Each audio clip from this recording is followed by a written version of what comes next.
Hello and welcome back to the Oxford MAT Livestream. Good to have you with us. My name's James and I'm joined in chat by Prisma, who's a current maths and philosophy student. We're going to be talking about polynomials today.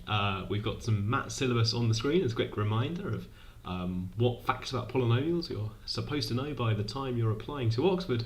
But in general, we're just going to talk about polynomials like that, including perhaps the ones in the thumbnail at some point. If you've clicked on this video because of the thumbnail, then I promise we'll talk about that polynomial at some point. Hi to people in chat. Hi to Adrian, who I met at the open day on Friday. I'm having a good time. Thank you, Adrian.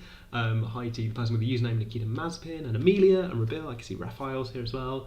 The person Mames Junro. I remember meeting Mames Junro at the open day last Friday. If you watched last week, you'll remember that Mames Junro asked me to sign their calculator in the live stream. We met at the open day and I signed their calculator. That actually happened in the end. Hi Jack, hi SV, hi Kai. In the end I signed 3 calculators on Friday, which is more than I was expecting to sign. Anyway, right, good. Hi to other people, thank you Prisma moderating chat here so that things appear without me doing anything. Cool. If you found out about this because of the open day, then good to have you with us. We've done a few of them. If you go back through the episodes, you can find out about other bits of the math syllabus. And if you go backwards, then you're going through the math syllabus in order, which a novel experience. The advantage of going backwards through them, of course, is that you can also fast forward. You can also go quickly through other things. Hi Chris, hi to the person with the username LOL, and hi to, today we've got many variants on Michael Jackson in chat. Hi to all of them. Oh my goodness, Raphael's made 2019. 2019 question 6 is quite far away from what we're doing today, but if you want to see it in Rust, then that's in chat. I met Raphael at the open day as well. Cool, I don't know if I should be outing people as having been to an open day. I thought maybe like revealing your location but your past location. That's the sort of thing that only you and Google should know, right? All brilliant round here. Are we allowed to use extracurricular methods in math? Is a question that I guess get asked sometimes, including just now. And the answer is yes, provided you follow all the instructions in the question. The question might specify that you have to use a particular method, or it might say using the previous part, or it might say hence. Hence is a word that's shorthand for using the thing that we just did. Hi Pi, hi Harriet, hi My Left Eye. Nikita Mazepin also met me at the open day, but I don't think I worked out who Nikita Mazepin was. So there, you see they've maintained anonymity, which is very clever, isn't it? Also, names, actually, I didn't learn anybody's name, so there we go. Everybody who was anonymous remained anonymous. And if you want to be anonymous too, you can join Slido, you can leave it anonymous in there. It's one of the reasons that we're using Slido rather than YouTube chat. Here's an anonymous person. Good. Yeah, no, hang on a minute. No, wait. Jack, no. Yeah, so you can use methods that are allowed following the instructions on the test paper, including the instruction on the front not to use any calculators. I have to spell it out, okay? I have to spell it out if somebody mentions calculators. Hi Toby, SV's not on the open day. Or that's exactly what they would say if they were at the open day but didn't want me to know. Good, right. We've made this like quite complicated now. It's become one of those I know that you know sort of situations. Good. I was in a selfie. Yeah, the comments from previous weeks get archived. We're using the same place, but they get archived each week so that it clear out the comments. We just tidy up over 2 weeks. I think you can still see comments that you posted from previous weeks, which is good because if I've replied to something by writing, then you can still see it. I think you can use a ruler. Yeah. Sorry, names. Of course it is. Good, right, okay. Okay. I think we should talk about polynomials. I fixed a very embarrassing typo in this one. There was a really bad typo in the discriminant. And because this is the first bit of the syllabus, this is really the first thing. So it's a bit like I got the first thing wrong on the thing, and nobody pointed it out last year. Don't go and back to the videos from last year and point it out now. I've spotted it now and fixed it. Yeah. I should know how to do the discriminant of a quadratic. Anyway, don't take my PhD. You cannot use a slide rule, but you can use a compass and straight edge. You probably won't need to use a compass and straight edge. We don't write the questions assuming you will have one. Cool, right, with polynomials, should we do some of that? Yeah, okay, we'll do polynomials. I've got a slight plan for what happens if we get through all of the content. It's to go on lots of tangents and to start really slowly, like normal. How was your day today, chat? I'm having a good day, I think. I've done a bit of maths, getting it over good. I had the open day last week. That was good. It's nice to meet people and do stuff. Behind this, we've got the. I'll just read out chat behind. Somebody said quick PhD flex, and they haven't noticed that I've been flexing continuously for the last 10 episodes. It's not quick, it's continuous. There's a joke about a mechanical integrator, which somebody is assuming they will be allowed in the test. What about the discriminant is a complex number, says someone in chat, because chat loves complex numbers. Jack's on their first ever 5-star maths day, 5-star Thursday, so pretty good. And overall though, our scores, overall chat, I'm sorry to say, our average is 3.5 at the moment, which is less than it normally is. Harriet submitted their UCAS application, so at 5 stars, and Nikita's learning some LaTeX. I hope I didn't inspire them to, well, never mind. Average has gone up since I said 3.5. It's now back to about what it normally is when we do this. I'm always looking out for, the chart usually looks like this, but it does include this tail of people who are voting 1-star and 2-star. And I just want to give you kudos for, even though you're having a 1-star or 2-star day, still finding the time to do some maths. Even if you're doing maths in the form of listening to me bang on about polynomials for a bit, that still counts. Someone's leaving halfway through to do philosophy, which, yeah, brilliant. Sounds good. If you're interested in maths and philosophy, you might be interested in a joint honours course offered by the University of Oxford, which covers both. Sneaky advert. Good. Are we ready? We're going to do a thing? Yeah. Raphael's found a past paper that says a complex function, that's brilliant. I love that. We're going to find that. When do results get sent to other universities? MAT results, let's do the admin first. MAT results get sent to other universities almost straight away, a couple of weeks after the MAT, end of November, sort of time. November? Yeah, end of November, after it's been marked. Before they get sent to you. Yes, right, cool. Okay, quick revision material, let's go. We've got quadratics, they look like this. You know loads of things about quadratics. You know how to solve them, you know about things, the concept of the discriminant, which tells you about how many real solutions there are. You know about repeated real solutions. You know loads of stuff. If you know about complex numbers, then you'll read all of this and think, aha, I know some extra facts, but not today, because no complex numbers today. Let's do the admin. So I've been distracted by admin. Is it an advantage to send in UCAS form earlier? Not for Oxford. We look at all of them together, so I'm still waiting for all of them to come in. UMS is something to do with how you get a grade in an A level. Excuse me.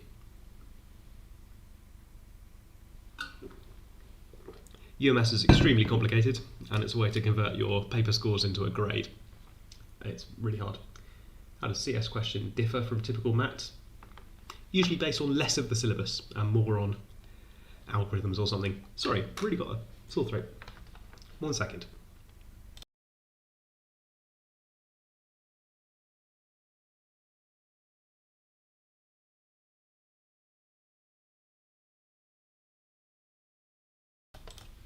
Might cut that bit out of the YouTube video, who knows. Why are the old papers easy? Oh my goodness. I don't think the old papers are that easy. The averages aren't very different.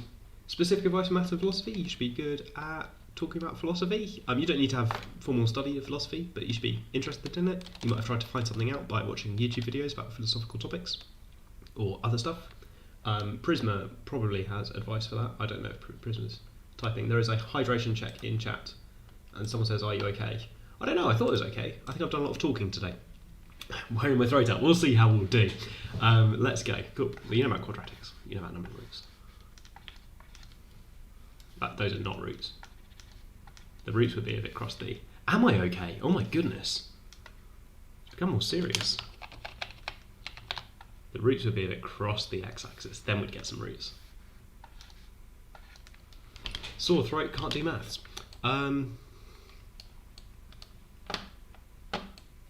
Yeah, Jack met me at the open day and asked to confirm what's on the water bottle. The water bottle has the Great Wave on it, which is my favourite art. You can factorise them.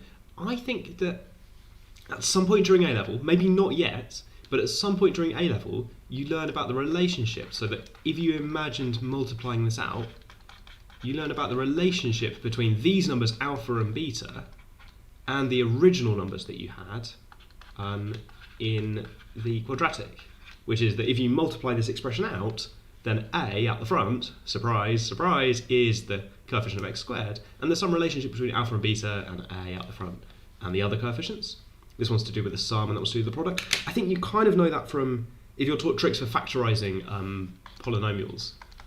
Sometimes if you're taught tricks, you're taught to think of two numbers where the product is this and the sum is this, and so you sort of know this thing about sums and products anyway. It's pretty good. Watching random YouTube videos, good thing to put on personal statements. Talk about what you got out of it as well. If it's a good starting point, I think, for finding out about topics that you might then go and look up somewhere else as well. Anyone can watch a YouTube video. Like, you can put it on and have it in front of anyone, but you can do slightly more than that, I think. But good starting point. It's okay to cry, says somebody. Yeah, I'm not feeling. Oh, okay, good. Oh my goodness. Yeah, so there's this general theory about these things. I don't want to do it now because it's not on the math syllabus and it's not really relevant. But this should make you think. Is that okay if I say this should make you think? Ooh. There's some relationship between the roots and the coefficients. If we could work that out, we could get really good at solving polynomials. Not today.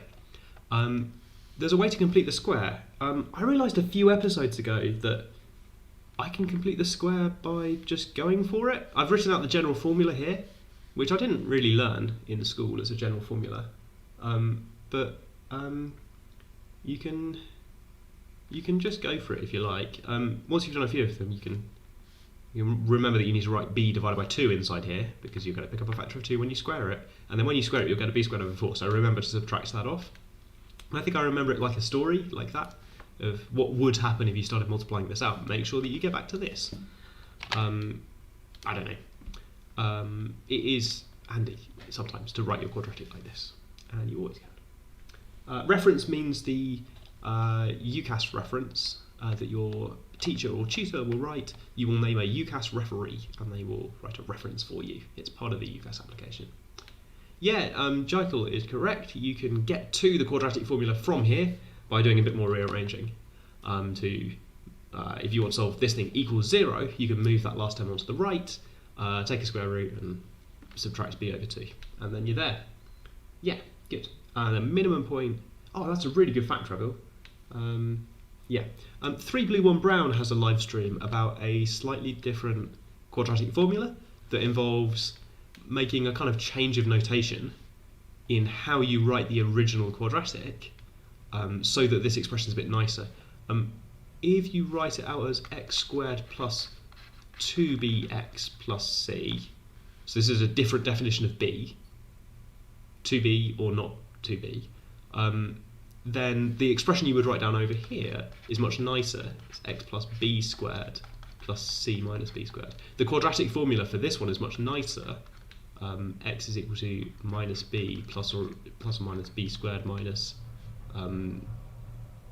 c, which is just much nicer to write down. The 3 Blue 1 Brown video also has a separate idea, and you should watch that video if you want to find out. It's from when 3 Blue 1 Brown did some live streams in 2020. Good. Is UCAS going down? Possibly. The remainder theorem you do not need to know. It is in the extension material for this sheet. I think for this question sheet. If you download the worksheet for this sheet, there is something in the extension. Worksheet available on the Matt Live website. Link in the YouTube description. Link in the Slido sidebar. Good. Cool. Sometimes when I'm solving a quadratic equation and I notice the middle number is even, I might use this form, because I've learned that I don't have to, I don't have to worry about factors of 2 and 4 around here, so it's just a bit nicer. But, yeah, you know, depends a bit. If there's an A out the front, I still have to write it in front of the C here, and I still have to divide by A, but it gets rid of all those 2s and 4s. I don't know. Up to you.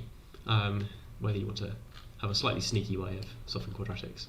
I love the difference of 2 squares. I don't know how much we should talk about the difference of 2 squares, because you kind of either know it or you don't. once you've seen it, it's hard to get too excited about. No, that's not true. I'm very excited about the difference of two squares. This is brilliant. This lets you factorise some numbers. You can do so many tricks with this. It's just really good fact. If you're trying to work out if something's prime and you spot that it's the difference of two squares, about that. Right, good, okay. The facts theorem you do need to know. Facts theorem is sort of the opposite of the remainder theorem. Or is it? Yeah, anyway, never mind. Facts theorem is the thing we need to know. If you find a root of your polynomial, that's called a root, some number a, we say a is a root of the polynomial, then x minus a is a factor of that polynomial, which means you can do this kind of factoring out. You can write p of x as equal to x minus a times q of x for some polynomial q of x. Where's chat at? Do not be patient with Prisma. In fact, bombard them with questions. Everyone's being nice to Prisma, right? I haven't really been catching up. I saw there was a question about maths and philosophy. Can we start? I have to go to Costco. We started. We're doing good. We're doing good. Degree of polynomial. I never really know when people learn this fact. The degree of this polynomial is 8, because the highest power is 8. Watch out, it's not just a rule about the first power, it's the highest power. I don't know, but most people list their polynomials in the normal way, with the big number first. Anyway, we're going to get down to approaching 2 to 5. Methods, yeah, try different things. Good, okay. I'll put that on. Sketch and graphs, you know how to do this. Hidden quadratics, or changing variables to find spot when something is equal to a quadratic. I quite like these. I put some of these in the warm-up material for spotting the things in quadratics. I just like being able to use the quadratic skills that you know in different places. Oh, is the degree of 0 negative infinity? I don't know. Some people say it is. So if you don't have any powers of x, Kai's point is you need to define the degree of the 0 polynomial, which is a bit technical. I think people do define it as minus infinity. Yeah, okay, never mind.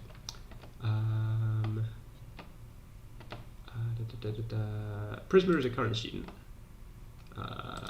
Prisma is a current student, and I'm in Oxford. Cool. Prisma uses they, them pronouns. Cool. What are we doing? We're finding quadratics. We're going to do some warm-up problems. I've got lots of these. I've got 14 today. I don't think we're going to do all 14 of them. So I'm going to let chat choose some of them. If you want to put numbers of ones you particularly want to do, I'm going to want to do 14. Even though I put an apology on it, this one's really difficult. We're going to do 14 to spot these hidden quadratics. I want to skip solving some quadratics. If you would like to solve some quadratics, you could do some at home, I suppose. When's it got 2 solutions? Fine.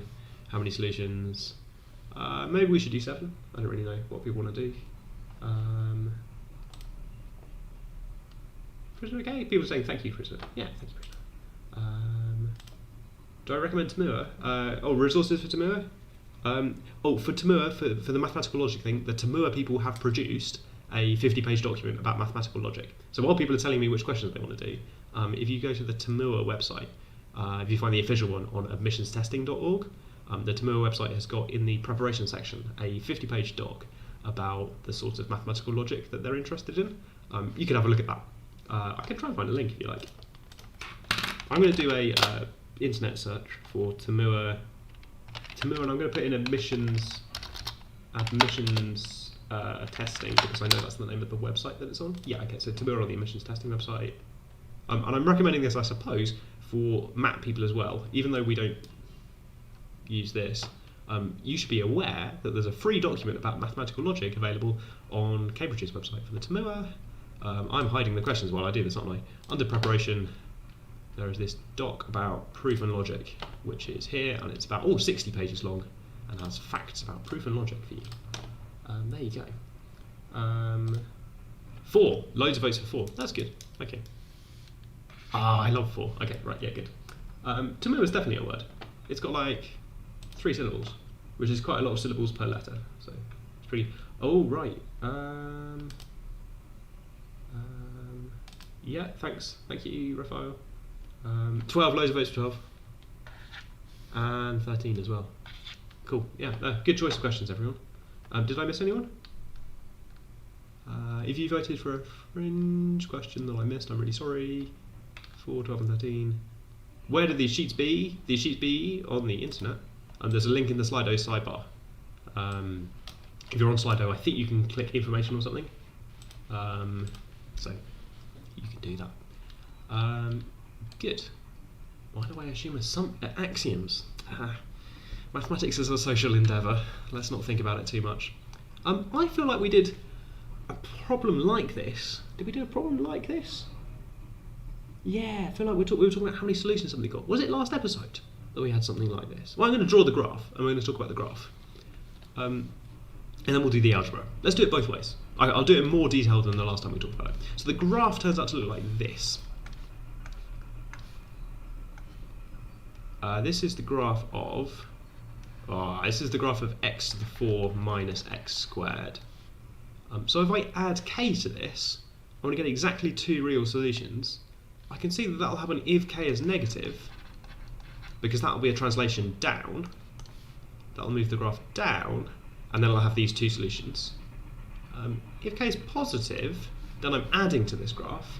It's going up, and I'll get 4 solutions, or no solutions, with something in between for this special case where there's a repeated root at, I think it can just touch the x-axis like this.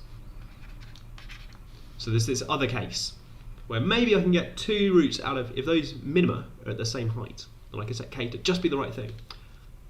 This turns out to be, excuse me, a repeated root for this quadratic, and it is a secret quadratic.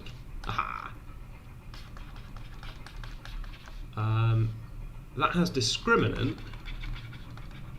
If you think of it as a quadratic in x squared, that has discriminant minus 1 squared minus 4k, which is 0 if k is equal to 1/4, which is a special case. Okay, so it's 0 if k is 1/4, in which case there's exactly 1 solution for x squared, and then the 2 roots here are plus or minus the roots of that plus or minus the single root of that quadratic. Otherwise, what we want is exactly 1 solution for x squared, because normally when you get 1 solution for x squared, you pick up 2 roots for plus square root of alpha and negative square root of alpha. So, okay, graph-wise, this is how we've got there. Equation-wise, how can we do this with equations?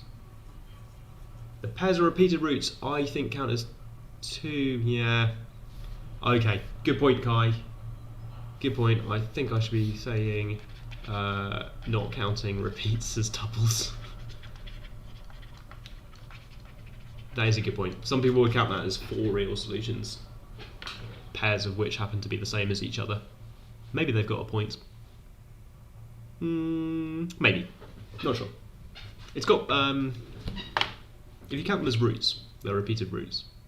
Are they repeated solutions? I'm not really sure. Okay, good question, I could have been clearer. Yeah, if you draw the graphs, a good suggestion in chat as well is to move the k onto the other side. If you move the k onto the other side, then you're imagining drawing on this kind of straight line y equals negative k, which is pretty fun because you can imagine moving that line up and down and scanning up and down to see how many solutions you get, which is pretty good. 2, 4, 3, 2, none, 2, special. Right, good. Okay. Approximating graphs of polynomials. So I've seen them all on the left quite a few times. I'm imagining, this is a good homework exercise, by the way, to try x to the power of n plus x to the power of m for n and m different positive integers. Try a few cases, or throw it into Desmos. If you can't be bothered to draw them, throw it into Desmos or something. And then try the same thing with a minus sign for different values of n and m. And you'll see that some things always happen when you do those graphs, and there's some key differences between different cases. I kind of recommend that you don't just throw it into Desmos. Try some algebra as well, or try sketching some of them. But that's homework. We'll leave that for not now, but some other point. I want it to be open-ended. Don't put solutions, don't put answers in chat or hypotheses in chat or something, because I think exploring something like that is a good first impression of what it's like being a mathematician. You don't really know what you're going to find. You're exploring something out there. There might be different cases. There might be something to discover with different things going on. But you're just looking at the kind of big group of things to see if any of them do something interesting, or if there's any patterns you can find across all of them. Okay, that was me talking about question 4 for perhaps too long. And I like Kai's wording: 2 unique real solutions. So just add the word unique. Maybe I want the word number in there to make it clear that I'm thinking about 2 unique numbers that satisfy this equation. Okay, anyway, revising questions. This makes me feel like setting math questions again. Yeah, so we do the algebra. Sorry, I said out loud I would do the algebra, and then we didn't. I got distracted by drawing that graph. Let's do the algebra. Okay, so the algebra approach is to just try and solve it. Brute force, let's go. If you do that, you'll probably want to spot that it's a quadratic again, algebraically like this. So you'll write down something like x squared is equal to 1 plus or minus the square root of b squared minus 4ac divided by 2. Okay, so then x is equal to, naively, plus or minus 1 plus or minus 1 minus 4k over 2 with independent plus minus signs. You can make different choices on the plus and minus signs. This explains in general that you can get at most 4 solutions, and then checking if these are real or how many of them are real by thinking about check if they're different as well is just a little bit of work. Not going to do it in this space, I'm afraid. But it's just a little bit of work to check. For example, is this thing inside this square bracket, is this positive or negative, or is it equal to 0? Those are some cases. And then within those cases, to think about whether this thing inside the big square bracket, the big square root, is positive or negative or 0. And that gives you some different cases to check. It's not too bad to check the different cases for whether the thing inside here is positive, negative or 0, and whether the thing outside is positive, negative or 0. And I hope you can see that that first one to check, 1 minus 4k, checking whether that's equal to 0 gives you the k equals quarter case. And so doing the algebra following through gives you more information, I suppose, because it starts to talk about where the roots are. There's sort of more of a solution. That gives you more of a handle on where these things are. It also gives you nice expressions for what the roots are if they're complex numbers, but we're not thinking about that. This method looks very bad, says someone in chat. So fine, okay, not for everyone. Easy to just compare yourself? I don't know what you want me to compare it to. Oh, well, never mind. Cool, right, we gotta go.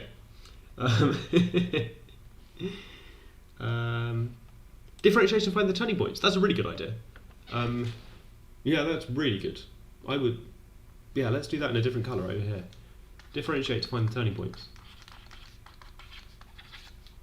That happens when x is equal to, oh gosh, so you want to find out what the locations of these turning points are. Maybe think about the blue graph. Doesn't matter which graph you think about, the turning points are in the same places whether you move it up or down. That was a silly thing for me to say. What is this? I'm stalling for time to try and divide by 2 in my head. I didn't think it would take that long to divide by 2. It did sound harsh, but it also sounded hilarious. I think I projected a harsh tone onto it to make it funnier. Right, what are we doing next? We're doing 12. Degree of polynomial. Remember, this is the highest power of x once you multiply it out. This is going to be relevant for one of the short questions we're doing after the warm-up. Yeah, even thing. I am writing on a question 5. Sorry, people joining. Didn't give myself enough space. So degrees of these polynomials. Oh, there's a request for question 6.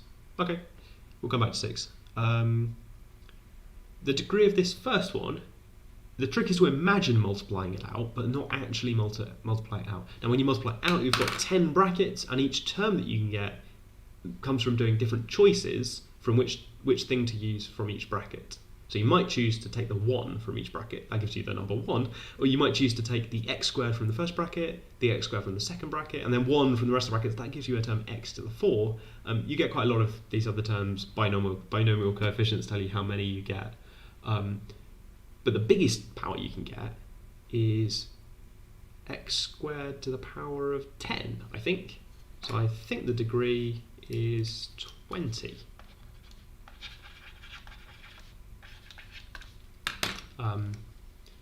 That's quite a sloppy shorthand. I should probably say the degree of this polynomial is 20, but degree 20. Or sometimes.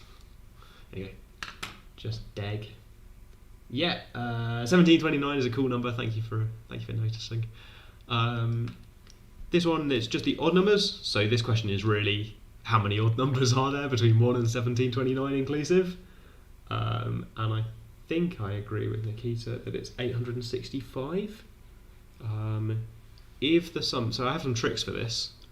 I'm quite bad at these, and I've been hurt by out by 1 errors before. So I think my trick is to look at the first 2 and say if it was the first 2 terms, I would say the answer is 2, which is 1 more than. No, I'm confused. If it was just the first 3 terms, I would say 3. And 3 is half of 1 more than that number. So I need to add 1 and divide by 2. That's the pattern. If it was the first 4 terms, I would say 4. The rule is add 1 and divide by 2. That's how bad I am at spotting linear patterns. The trick is the rule is to add 1 and divide by 2. I've just been really hurt by like ones that start at 0, ones that start at 1, occasionally ones that start at 2. If you want to see me get really confused about this sort of thing, then the very first episode of the 2022 live stream had some real trouble with counting. Yeah, it's an arithmetic sequence. Yes, Kimmy. Am I good at arithmetic sequences? No. Right, think about differentiating them, but don't do it. So we're going to look back at the polynomials, and we're going to think about differentiating them. Do not differentiate these polynomials, please.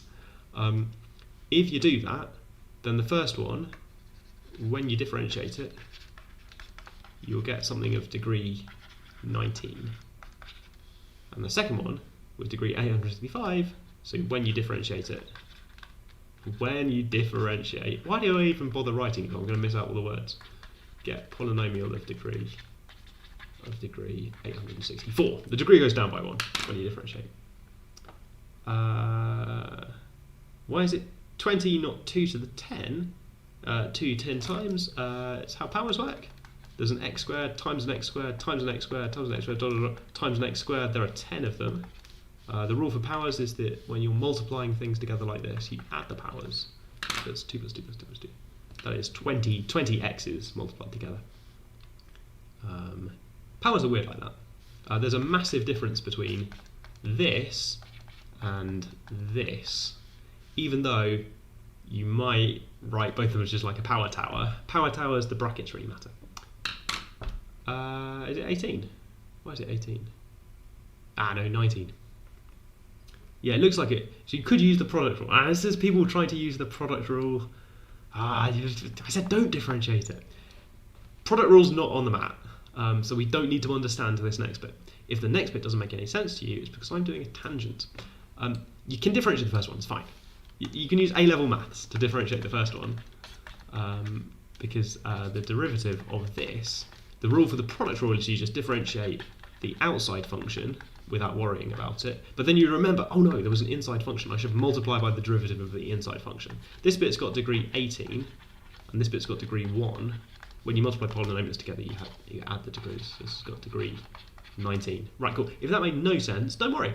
At some point you'll learn about the product rule. Oh, I mean the chain rule, don't I? Chain rule. Yeah, thanks, Chris. And Kai. Yeah. At some point you'll learn the chain rule, and then we're good. Product rule would be... product rule would be the following method. So the product rule would be if you looked at this and said that this is x squared plus 1 to the power of 10, that's a product of 10 brackets. So when I differentiate it, I get 10 choose 1 times the derivative of one of the brackets plus all the other remaining brackets. This coefficient comes from some binomial choice about which one to differentiate. And then that's the same answer. So it's still got degree 19. Yeah, sorry, you can use the chain rule or you can use the product rule because it's both. Good. Can you use the quotient rule? Yes, but that's stupid. Okay, right, good. The quotient rule I have no problem with. Using it in this situation, not a good idea. Okay.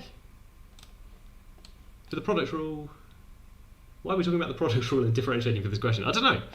When you differentiate a polynomial, the degree goes down by 1. People seem really keen to differentiate it. What a weird tangent. I can't help you with this one. I mean, I can. The answer is 864, but I can't help you differentiate it. Okay, let's spot some quadratics. Oh no, go back to 6. Thank you, lol. You put a reminder in it just the right moment as well. It's cases in terms of b. So this is one of those exploring questions where you look at how many roots this equation has got. So the idea is that you write down the discriminant, which here is b squared minus 4 times a times c, which is this.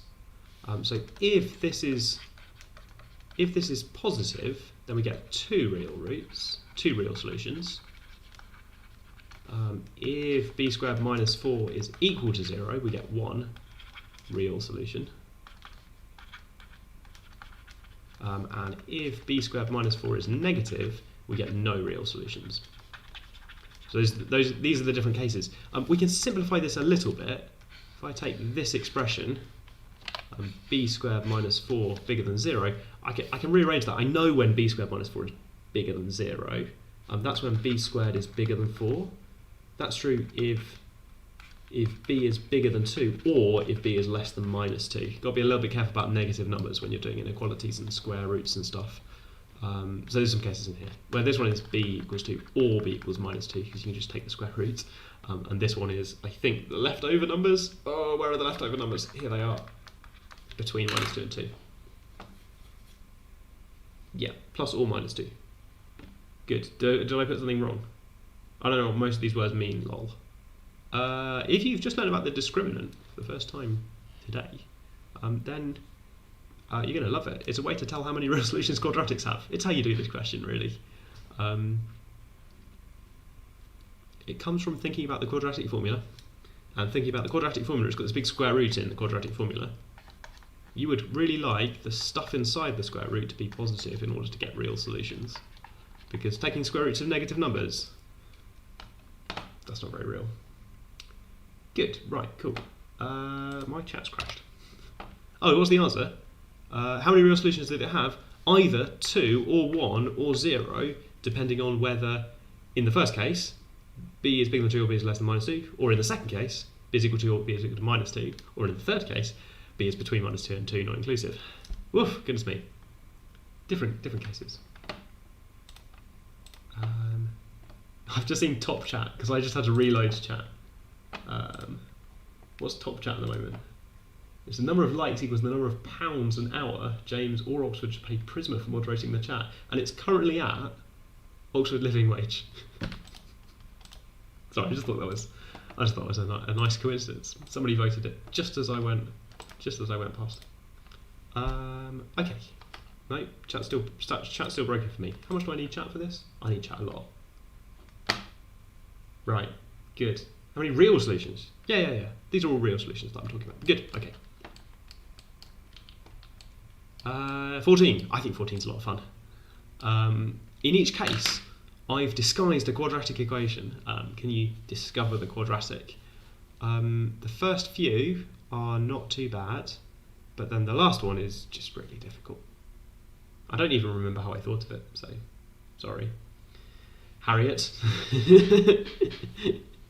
Harriet. So while we're thinking about these, someone says, what software do you use to stream? I use OBS, which looks like this. Oh, that's gone a little bit inside.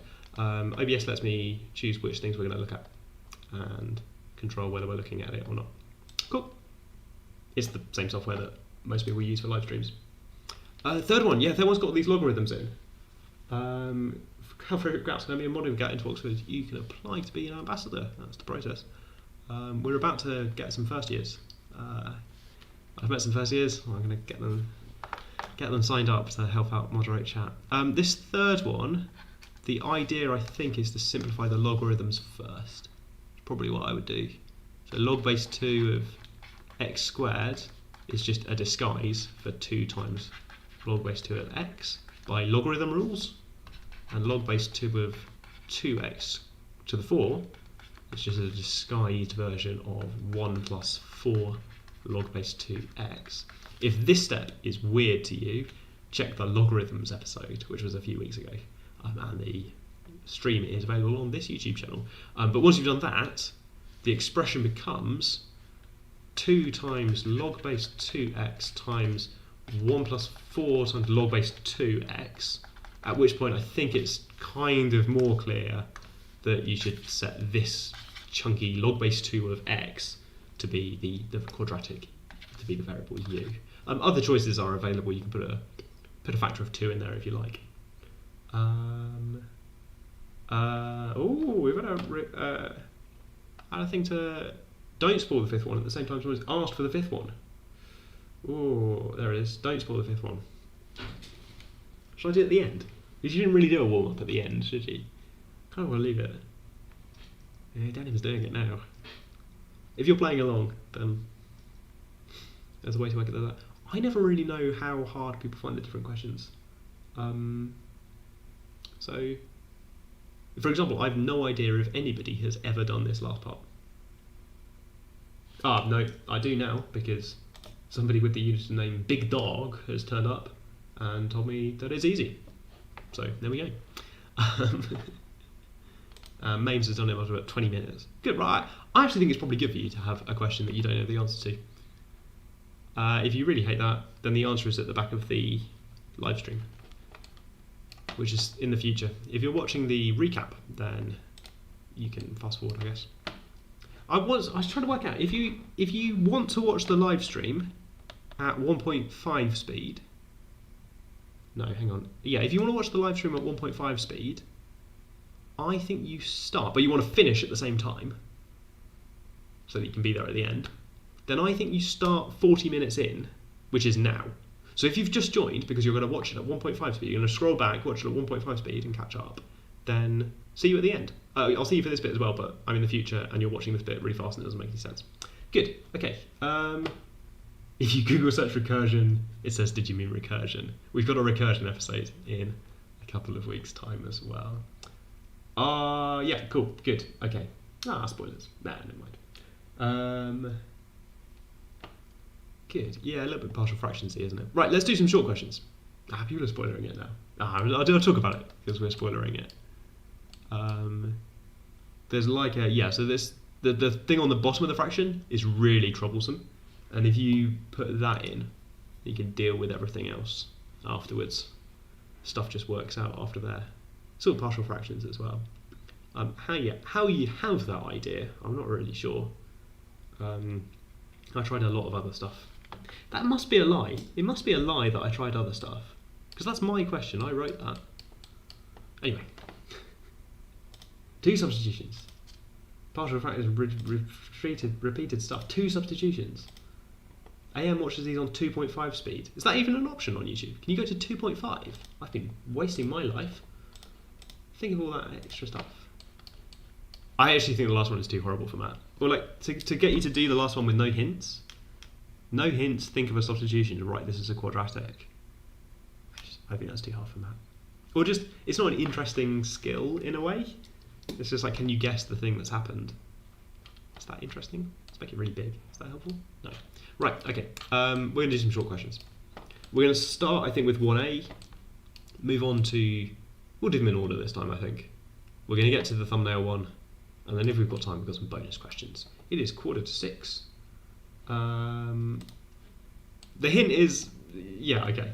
This is a good description of the hint coming in chat here. The hint's not a hint, is it? It's, yeah, okay, right. It would be mean if I didn't say anything. That would be really mean. You'd be crosser. You'd be more cross if I didn't say. anything here. Okay. It's not an option. You have to do a special hack to get YouTube to go at 2.5 speed. Hi, if you're watching the live stream and you've gone to special efforts to make me even faster because you hate the waffle so much, then thanks for watching. I'm going to now talk really quickly just to throw you off while I do this bit of the question in math. Imagine if I could just talk really fast and get through things really quickly. We're going to do 23.1a. I've got a poll for this one. Let's turn on a poll. There's only 4 options because it's a really old question from back when there were only 4 options. And it's of the style of those quadratic expressions, like question 6 that LOL wanted to do in chat. It's asking about this quadratic equation, being careful because it's using the variable a, but it isn't in the normal place for an a. And it's asking for this word distinct. Distinct means they're different, sort of a synonym for different, I think. Different from each other. We're looking for real roots. Cool, the votes are hidden at the moment, and some people have had a go at this question. Lots of people have not had a go at this question. Good, okay. Previous part, yeah. The suggestion maybe if I add a previous part for that last warm-up question. Maybe it's not good to have a warm-up question that takes 20 minutes for people to do, because then you're not warm at the end, you're tired. You've had enough maths. Which is how I, a little bit, 45 minutes into the live stream, that will do. That'd be a perfectly reasonable thing to say. Oh, we've got more people here than normal, possibly because of the open day. Who knows? Or possibly because of everything else. Which means that I should say something engaging, because there's lots of people watching live and YouTube likes it when you do something engaging, when really I just should be shutting up and letting you do a maths question. Did a unique session recently, which is another sort of summer school thing that rumbles on with a little bit of math support, where we tried to talk about one of those old logic questions. I haven't put the logic questions on any of the sheets for math. The logic questions are something that just happened in some past math papers, and they're quite fun, but it was a bit of a phase. I don't want you to think that there's always a logic question. For a few years there was a logic question about people wearing hats or telling the truth or lying or something, but doing this question with some other people recently reminded me of these old, actually quite good logic questions about people telling the truth and lying. If you're up for that sort of thing, maybe you saw some we did some truth and lie stuff on the Maths Club earlier this year. If you like that sort of thing, then looking back at question 6 from about 2012, roughly about then, there's some really good ones in there. They don't fit into any of my topics. They don't fit into any of my live stream topics. They're not quite syllabus stuff. And I don't know. It didn't feel like it was a sort of live stream. It could be in the, I mean, it could happen again. We could bring them back. Could do more logic-y sort of style questions with hats. I think at the time, the reason they went away was that I think we'd sort of exhausted the sort of things that you could ask about people wearing hats and sitting in a line. It was maybe getting a little bit predictable. There's a request in chat, you can't see this behind the poll if you're watching, but there's a request for just what is question 2 on MAT 22. So to find out, you can watch the live stream week after the MAT. So yeah, good. Right, shall I reveal the poll? Shall we see what we voted for? Oh, we voted for everything. Oh, we voted for everything. Oh, chat. A's winning, but only just. It's A, B, B, C in that order in the chat at the moment. Oof. So there's a question 1 question, which means multiple choice. The votes for D are, I think, probably quite optimistic. Oh, it's got a 1 on the right hand side. That's really... Is that why people are getting mixed up? Because you've got to move the 1 over? Let's have a go at this question. Yeah, and people are changing their votes. So now, I really want to do some science on this, right? I can't get a report of the vote changing, but I really like the way that the bar charts shift up and down. What I really want, by the way, is for the wrong answer to be slightly ahead, and then I want to see it just take over and sort of like everyone converge onto the wrong answer. I think that would be really interesting to see. Hasn't happened yet. Has it? A is up to 68%. Is this the thing I wanted to do?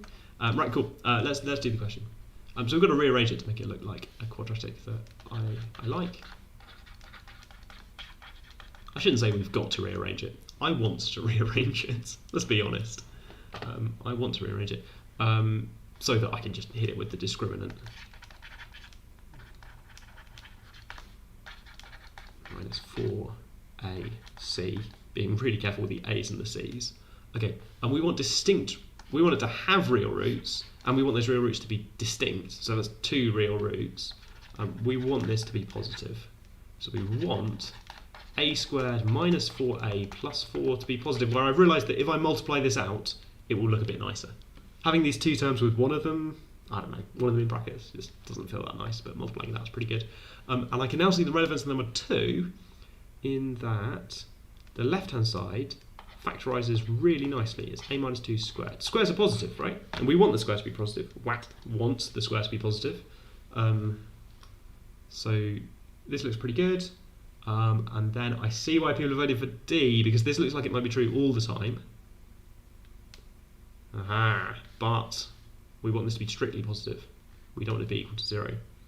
So people who voted for A bigger than 2 need to remember that when you square negative numbers, you also get a positive thing. People who voted for A equals 2 need to remember that we don't want this to be equal to 0. That would give us a repeated root. We want distinct real roots. And people who voted for A are correct. Good, I think. But it's really controversial, it seems, with chat. A is now up to 73%, but we'll see. What about complex A? Yeah, what about complex A? Question definitely says real. We're not getting away with this. Question definitely says real numbers. I know chat loves complex numbers. Petition to call factorising bracketifying currently has 0 thumbs ups. If it makes it to 10, then I'll consider it. Yeah. Oh, did you factorise it like that? Oh, that's lovely. Is that true? Oh. Why isn't it B? So I guess you wanted to do, so this last line I've written is a minus 2 all squared are bigger than 0. I guess you want to do square roots to both sides, and that's quite dangerous because, for example, 3 minus 2 squares is bigger than 0, tick, but also minus 1 minus 2 squared is also bigger than 0, tick. So it's not quite true that the thing inside the bracket has to be positive for the square to be positive. You've got to be careful. Taking square roots with inequalities, that's the second time we've seen it today. It's tricky. You've got to think carefully. Said differently, here's a graph of a minus 2 squared. No, it's not. Here's a graph of a minus 2 squared as a function of a. Maybe it's y equals a minus 2 squared. And it's positive everywhere except right at 2. Why isn't it B? Yes, no, A, B. No, is that a 10 already? No way is that 10 already. That's a 17 straight away. So I have to really strongly consider calling it bracketifying. Let's see if I can keep that up for the rest of the live stream. Bracketing for the rest of the live stream series. Wow, okay, let's see if I can pull that off. It's going to be quite hard to remember. Cool. Okay, we got the right answer eventually. You sketched graph, thought A was Y. Yeah, it's a bit odd, isn't it? I've seen a lot of these math questions where there's like a parameter in the question and you end up graphing something as the parameter changes, because we're kind of thinking about these different cases for different values of the parameter, and a good way to visualize it is to have the parameter changing along the x-axis and then the behavior on the y-axis. So it's a little bit abstract. I quite like abstract graphs where it's not just x and y, it's like parameters from the question or some stuff that I want to think about. You can graph anything you like, I think, if you try hard enough. Right, good. Next question. Never understood that one. The next question is...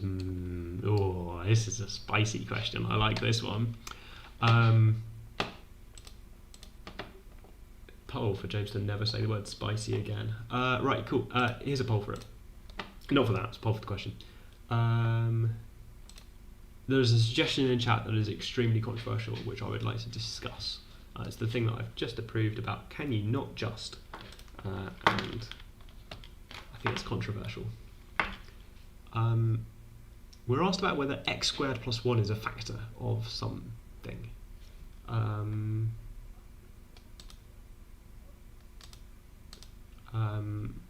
and we don't really know about whether x squared plus 1 is a factor of a thing.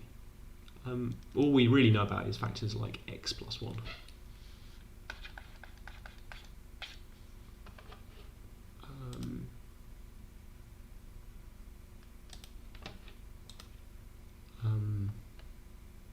So we've got a problem. I want to do some factors like this. One solution, I'm sort of stalling while people are going for it. People in chat are very, very keen on complex numbers. Let's talk about complex numbers. So, let's not. This question has a sort of weakness that it's much easier to do if you know about complex numbers and you know about bracketifying polynomials over the complex numbers. There's this fantastic result that says if you have a polynomial over the complex numbers of degree n, you can always bracketify it into n brackets, possibly with repeated brackets, of linear terms, which is just fantastic. If you know that fact, which is sort of university level mathematics, then this question is easy, because you would bracketify x squared plus 1 using the difference of two squares like this. The difference of two squares is a great way to bracketify things. X plus I and x minus I, where I is the square root of minus 1. And then all you're really saying is, I would like to check that both of these brackets are factors of the polynomial that's given, of the given polynomial. You can check they're both brackets by plug in plus and minus I. You're technically supposed to check both, but all the coefficients are real, so everything's fine. If you know all of this sort of thing, then the question's really easy, because you just plug in I and you mess around with stuff, and it turns out that I is a root. I is a root of this polynomial, so it's all fine. That's the sort of weakness of the question, I would say, because most people doing that don't know any of that theory, because that theory is university theory, where you learn how to bracketify complex functions. So I sort of think that's a bit bad. Due to stream lag, somebody in chat has just said James is so tempted to tell us about I, and they're about to see so much I. Let's look at check how chat's doing. Chat's only got a few votes in.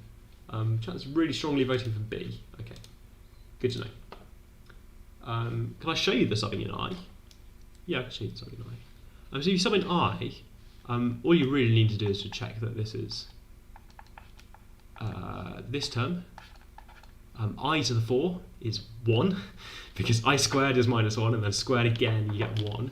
So this term in here is 4 to the n, and the second term is I squared is minus 1, so this is 2 to the n. I squared is minus 1 minus 2 to the n, and there's a minus sign in between. So this is 2 to the n and minus 1 to the n, 4 to the n, which is 0 if and only if n is even, which is option B. So this is the complex numbers method to do the question, which is super crazy. It's a really powerful theorem of complex polynomials, which is pretty amazing. Oh, I'm at New College. Did anybody ask? Nobody asked. Right, good. So then the alternative in chat that somebody said, could you not just, is to just sub in x squared equals minus 1. Which is what you sort of would do if you were checking whether minus 1 was a root, but thinking of it as a polynomial in x squared. So my approved strategy for this, I suppose, is none of this. This is all going, sorry. Especially all the stuff I said out loud about bracketifying polynomials with complex numbers. All of that's got to go, because we don't know about complex numbers.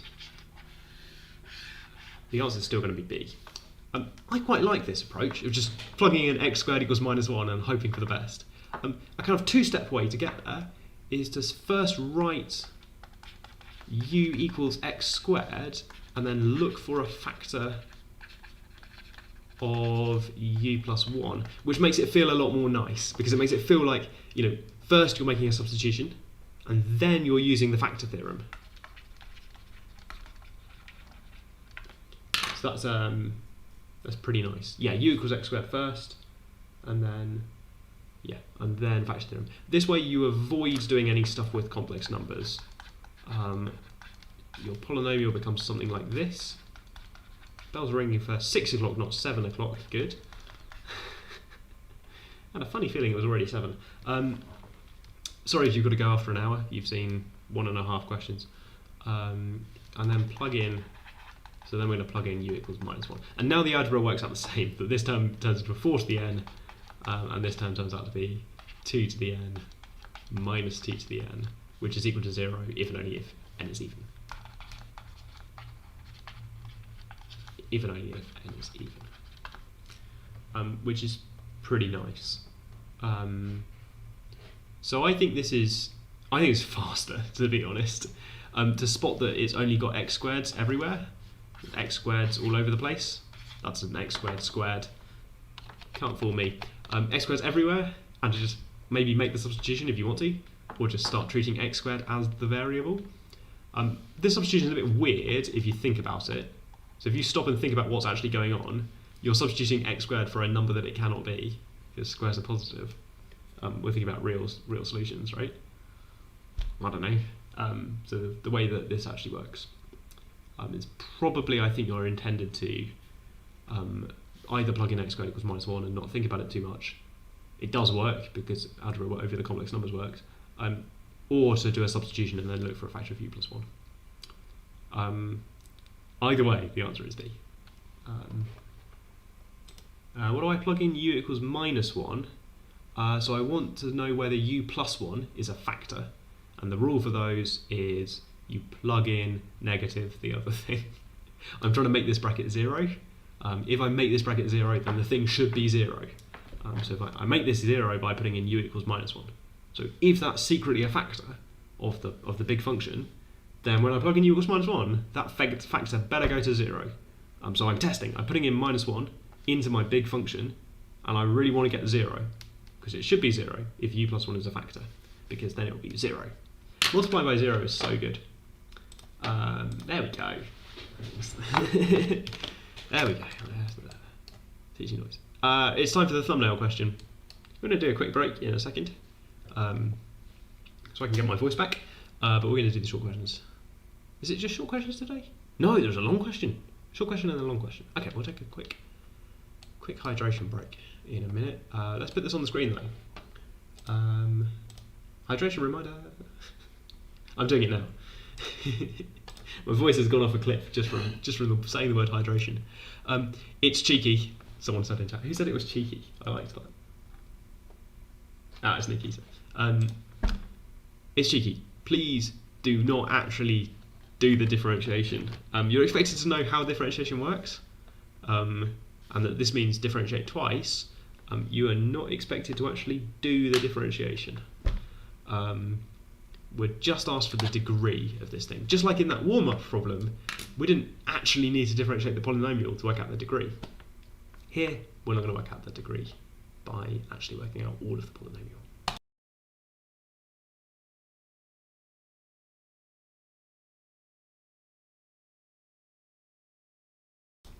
My goodness.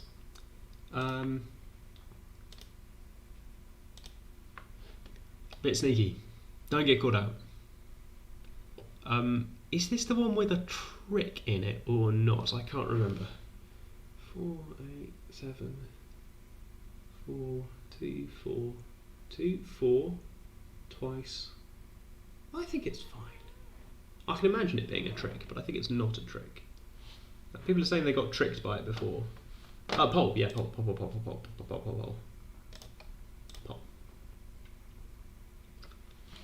We calling this a trick?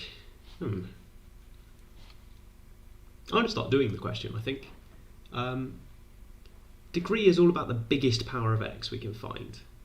So I'm going to try, to start with, just thinking about the biggest power of x I can see.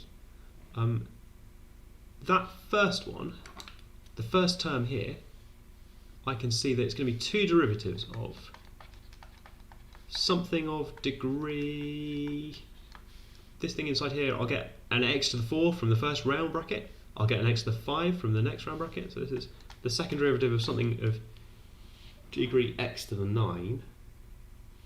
And the other term is going to be d by dx of something like x to the 4, x squared squared, something like degree, sorry, not degree x9, degree 9, degree 8. Okay, so I'm feeling pretty happy. Both of these look like degree 7 polynomials, and when I add them together, I should probably get something, you know, should be nice, should be good. Did I get anyone? Oh, the voting is about 50-50. The voting is about 50-50.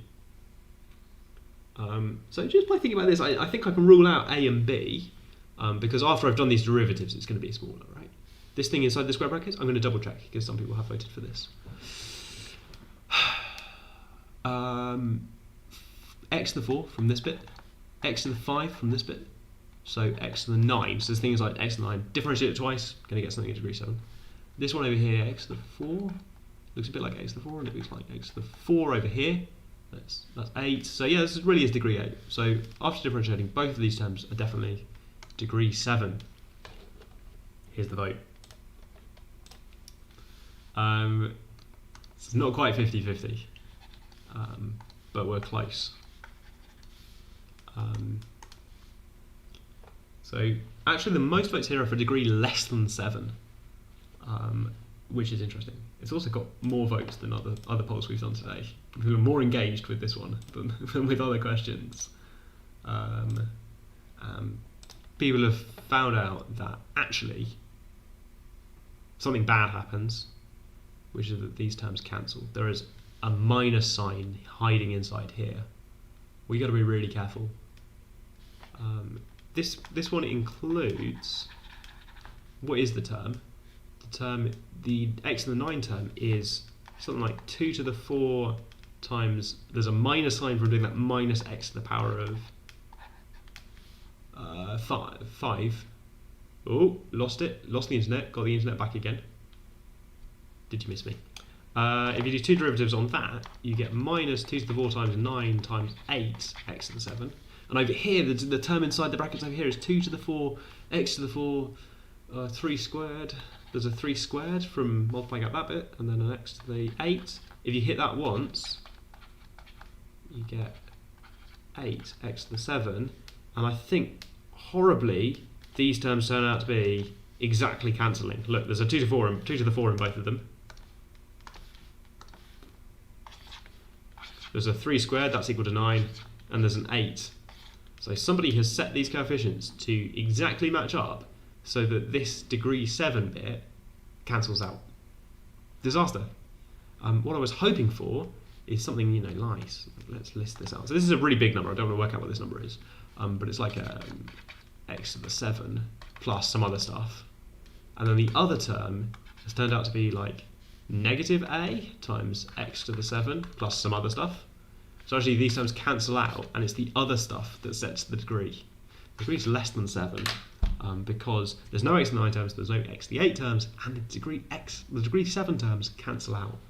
This is very sneaky. This question is not me. You can check if you like.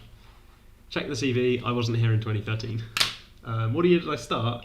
2018 is the first one I did. 2018 I wrote one question. 19 and 20 I wrote more than that. No, that's not true. Is that true? Did I write one in 18? Feels weird now. 18, 19, 20, 21.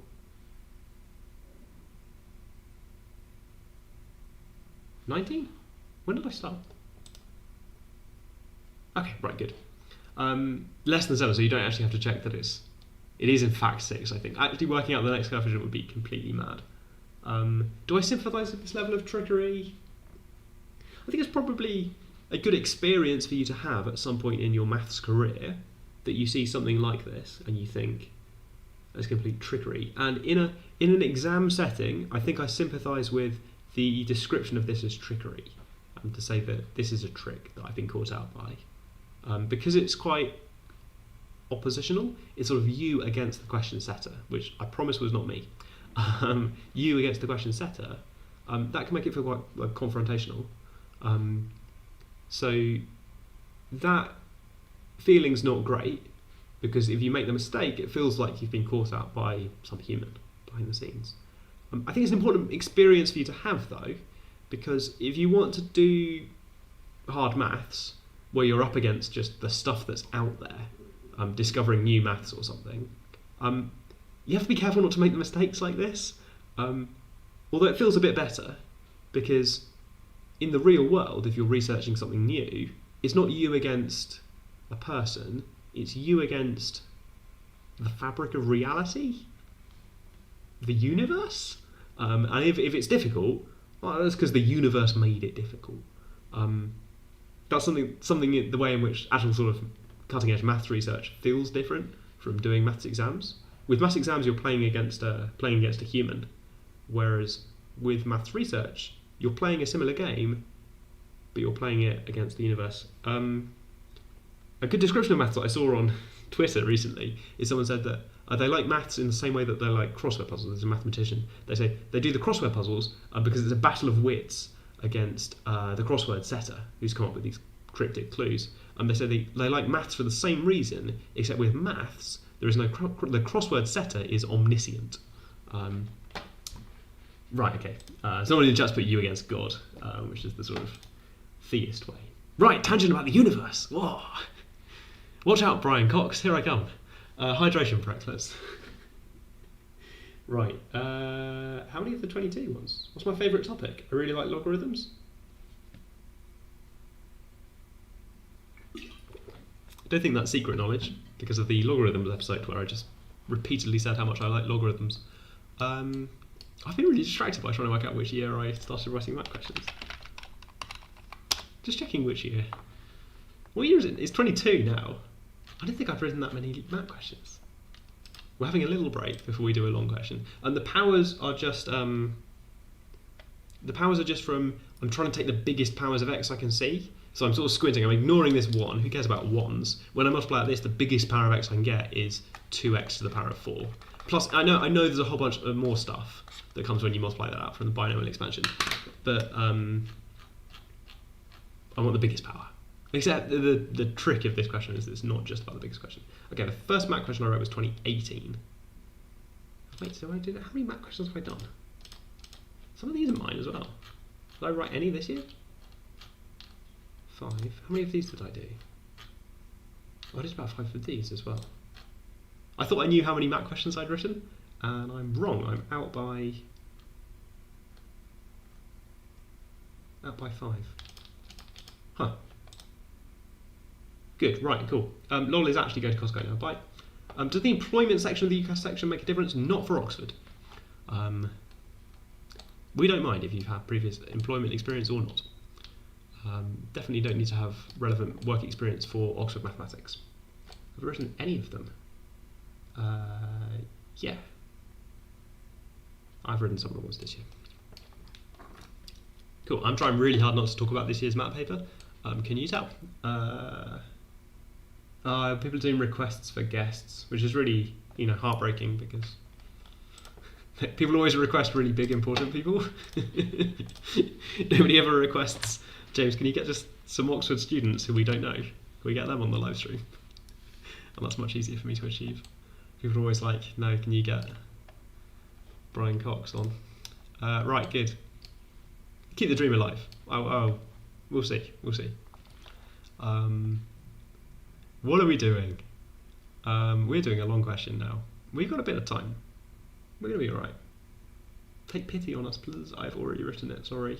It's done. Can we get Prisma? Yeah, thank you for requesting Prisma on the live stream. Prisma's been on the live stream at least once, talking about metrics.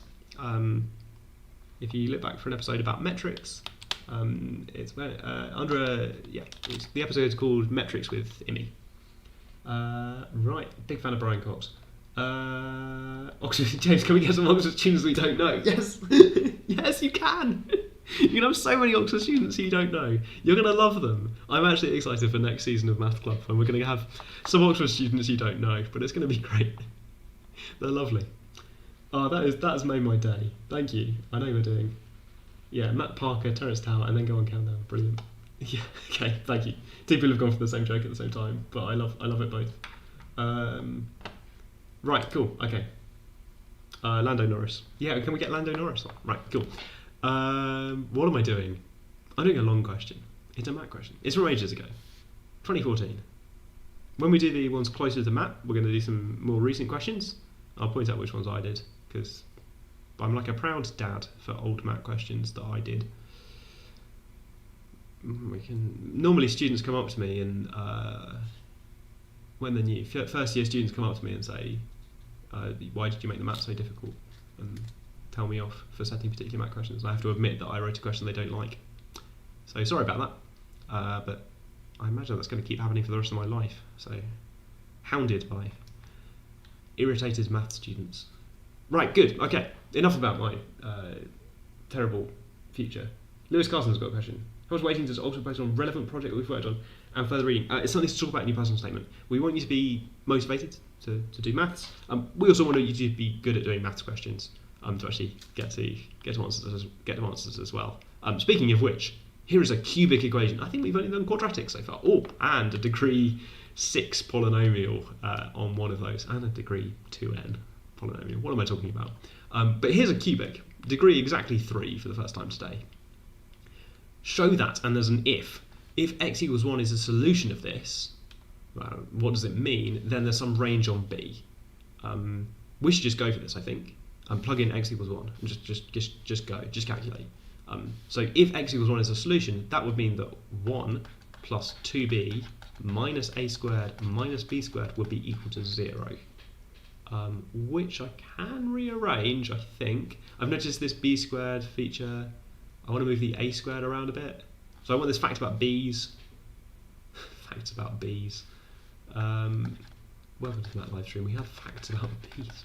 2b plus 1, which is minus... I'm trying to complete the square, but put a minus sign out the front because of the minus sign outside of the b squared, so there's a little bit involved. I might go quiet for a moment while I multiply this out, just kidding. I've rearranged it like that.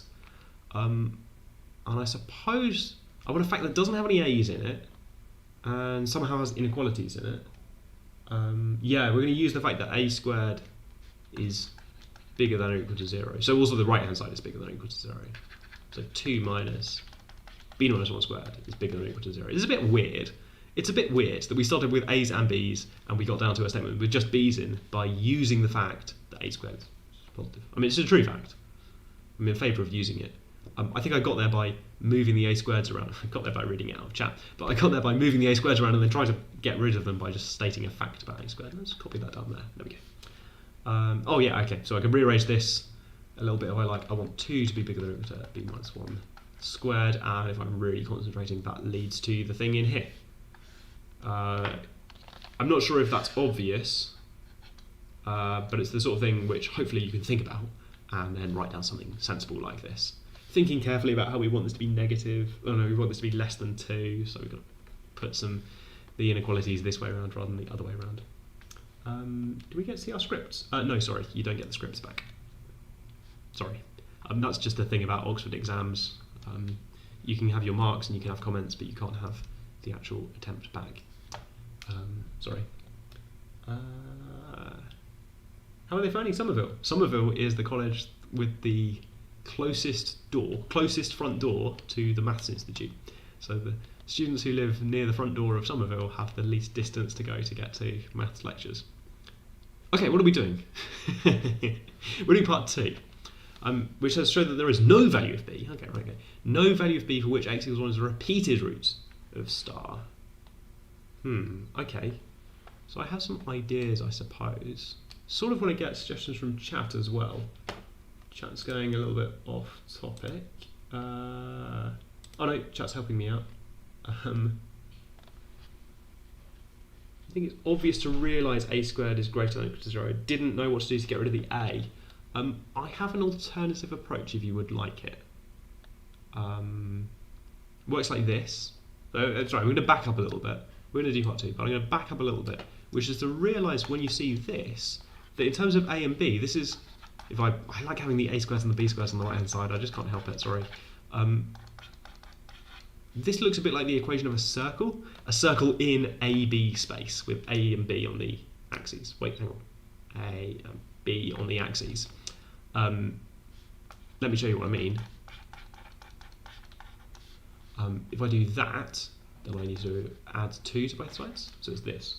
So it's a circle with centre 0, 1 in the AB world. I told you I like these diagrams with the variable, the parameters on the axes. So this is a circle with centre A equals 0, B equals 1, and radius √2. And that circle has some range of how big B could be. Wherever you are in terms of A on that circle, it has some range of B, and that range of B from the bottom to the top is the range in the question. That's just what's going on. It's a circle. That's kind of nice, isn't it? Not required for you to think about the circle, but I drew it because I thought some of you might like to see it. Okay, so I think my strategy for part 2 is going to be something like value of B for which x equals 1 is a repeated root. So if it's going to be proved by contradiction, I think. So I'm going to see what happens if it were true, and then show that it's not possible. If it's equal to, I am also stealing this from Nikita in chat as well, I suppose, who beat me to the punchline. It's going to have another root. I don't know what the other root is. If that's equal to x cubed plus 2bx squared minus a squared x minus b squared, if those are the roots, one repeated and then something else, then multiply it out. Oh, multiplying it out is going to be a bit of a mess. I can multiply it out. I believe in myself. X cubed minus 2a squared minus, this is 2 plus alpha x squared, and then I get some x terms, plus I'm going to get 2 alpha x and another x from the 1x cross term, and then I'm going to get a minus alpha on the end, and that's going to be equal to x cubed plus 2bx squared minus a squared x minus b squared. Cool, how's chat doing? Ooh, when b equals 1, why are they saying when b equals 1? A squared equals 2b, contradiction. Okay. Huh, okay, right, good. I'm going to compare coefficients and see what happens. If I compare coefficients, then I want, let's compare coefficients, this coefficient to be equal to this coefficient, and I want this thing on the end to be equal to this thing. I'm ignoring the a squared one because, once again, this question is about b. Hasn't mentioned a yet, bit weird, but the question hasn't mentioned a in the things I'm actually being asked about, so I'm kind of ignoring the a term. That first one gives me the fact that I would need to have minus 2 plus alpha equals 2b, and I would need to have minus alpha is equal to minus b squared. I think this is impossible because the question tells me it's impossible, and because you could then do, if these were both true, but if these both true, then you can add them. No, you can do the difference. First one take away the second one to get minus 2 is equal to 2b plus b squared. That's the difference. And then I can rearrange this. This is going to be a quadratic that's got no roots, I'm pretty sure. Yeah, so it's going to be b squared plus 2b plus 2 equals 0. But that has no values of b. Do that. I can tell because this is b plus 1 squared, plus 1. Goodness me. Excuse me. Is there a pooling system in Oxford? Our pooling system is a little bit more behind the scenes. Any college can make an offer to any candidate. There's a priority system, but we are essentially operating a pool along the way. We also do a system of making some open offers. Our open offers are underwritten by a particular college. If you're made an open offer, it will be explained to you what's going on, but don't worry about it. We don't run a pool in the same way as Cambridge. Cool, there's a contradiction symbol. That's one of the cool ones as well. Yeah, I do this one, I think. I've seen people do this one, and I've also seen people do the one like that. Very nice. Same thing for the third part, but the other way round. That's exactly the sort of chat comment I like, because you didn't have to type any complicated maths, but you showed me that you knew what's going on in part 3. So part 3, I want to do basically the same thing but the other way around. You can now relax, because there's going to be some maths happening, but you kind of know what's going to happen. Sorry, zooming out quickly for part 2 there. Gosh, part 2, quite a lot of work, right? To think. So I thought about whether there could be a value of b such that the whole cubic factorised like this. I guess that's using the factor theorem to say if these are roots, then the polynomial has to have factors like this. Anyway, people are good at putting symbols in chat. Have a go at my day job when I'm not doing this is to make sure that the answer to your question is no. To make sure that it's fair because of these behind the scenes comparison things.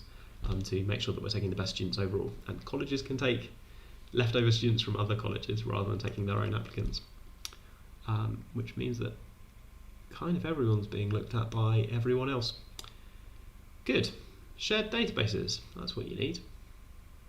Day job. Sorry, I can talk about databases far too long.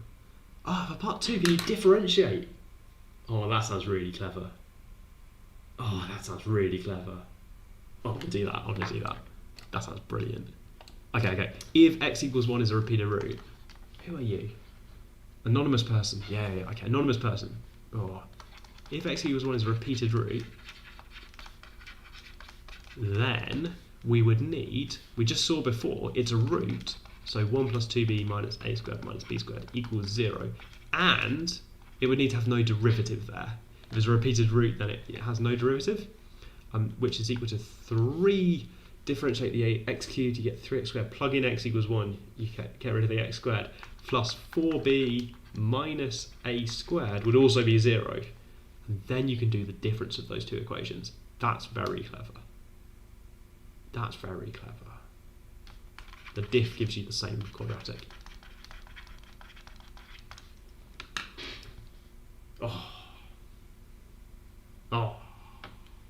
As a Cambridge alumni at Oxford, what symbol do you use? I use the double hash crossed out thing, but I don't think I learned that from Cambridge or Oxford. Also the reason I didn't see part 3, because part 3 is a bit different, isn't it? Amazing. I love this differentiation approach. I think people are quite uncomfortable, by the way, with the idea that if you're a repeated root, then you have 0 derivative there. I'm not sure how to prove that, really, without using weird differentiation maths. But hey, if you're a quadratic, then it's obviously true, right? If you're a quadratic, the repeated root case is the one where it's 0 derivative there. Cubic, sort of same idea. If you have a repeated root, then you have 0 derivative at your repeated root. It's kind of... Because in these cases it's a turning point, but never mind. Good, okay. We got part 3. Is this the last part? Oh no, there's this kind of extra tagged on part of the question that should maybe be part 4. In fact, I think I may have labelled it wrong. Maybe in the original question it was a part 4. So part 3 says, given that x equals 1 is a solution, so I can immediately write down this fact that we wrote down from part 1. So given this fact about the relationship between a and b, find the value of b for which star has a repeated root. So this seems a bit weird because I thought we just proved it doesn't have a repeated root.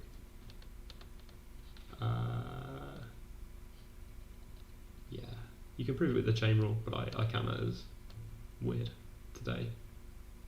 Yeah, repeated roots and 0 derivatives, pretty good fact. Part 3 is a little bit weirding me out because I thought we just proved it doesn't have a repeated root, but then I reread part 2 and it proves that 1 is not a repeated root. So if this thing is going to have a repeated root, it's got to have a repeated root at b.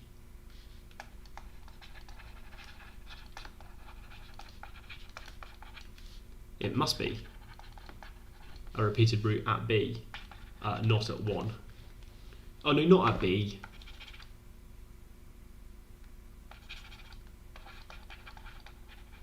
Somewhere else. Sorry, not at the value of b. b is just one of the coefficients. It's not even a coefficient, it's a constant in the question. Sorry. The repeated root must be not 1, somewhere else. That means... Gosh, I'm really not using space very well today, am I? That means that the cubic must be something like... Which is the thing that Rebel said a while ago. that must be equal to the thing in the question. Right, so then this one turns out it does work. You can piece this together and solve.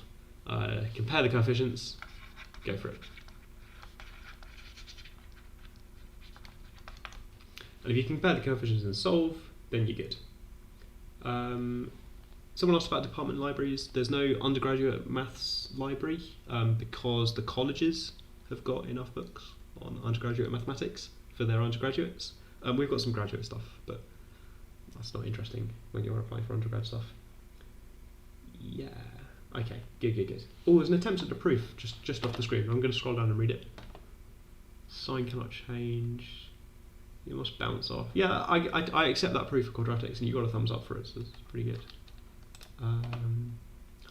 Okay. Divide by x minus 1. Oh yeah, okay, so if x equals 1 is a root, you could try factoring it out of the right hand side. If you try and factor it out of the right hand side, then you want the remaining quadratic to have. That's pretty good. I like that approach. You could can you differentiate it? Look for the position of this root. It's in terms of a and b, so it's a bit bad. Anyway, that's the strategy. We're going to solve that, and I think I'll leave the last bit of working out for another time.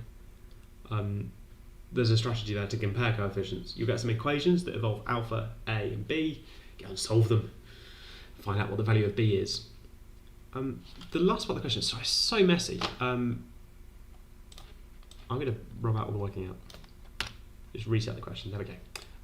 For this last part of the question, this is an example of something that I call a rider. This is maybe not standard terminology.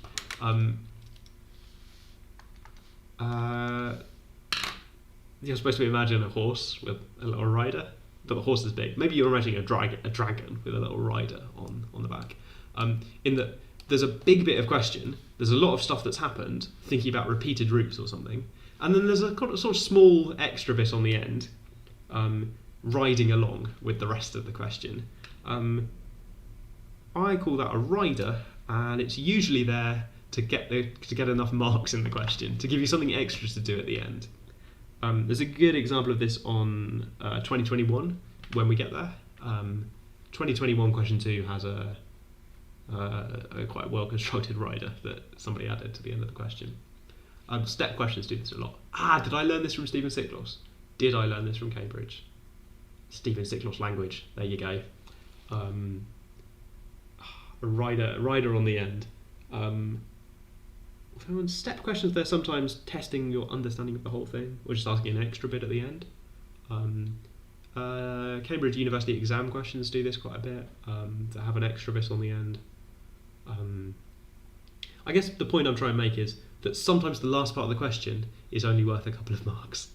Sometimes the last part is not a massive thesis of chunky bit of maths. Sometimes the last bit is just a sort of small add-on. Petition for James to never say chunky again. Right, okay. In particular, we know kind of what this cubic looks like. We actually know loads of stuff at this point. Once you've got down to here, you know the value of b, so you know what's going on. The question really wants to know, is this something, you know there's a solution at 1, you know there's another repeated root somewhere else. Is it like this, with a repeated root and a root at 1, or is it like this, with a repeated root and then a root at 1, which comes down to asking whether the repeated root is on one side of 1 or the other. It's also an example of a time when drawing a graph is a good idea. Putting a graph together might give you intuition about the shape of the function and what's going on, which can then, because you know what shape cubics are, inform you whether this is a maximum or a minimum without actually having to deal with the differentiation or something. And it turns out to be the second case where this number is reliably told in chat -1/4, so it's like this one. So it's maximum. Yeah, and doing the sketch there is easier. You kind of have these different ways of approaching these things, I suppose. There's sort of this algebraic approach of just going through and trying to prove with the fact that squares are positive, which we saw. I've deleted all my working out. We saw along the way these arguments about saying things like b plus 1 squared plus 1 is positive, arguing that squares are positive. That's an algebraic approach.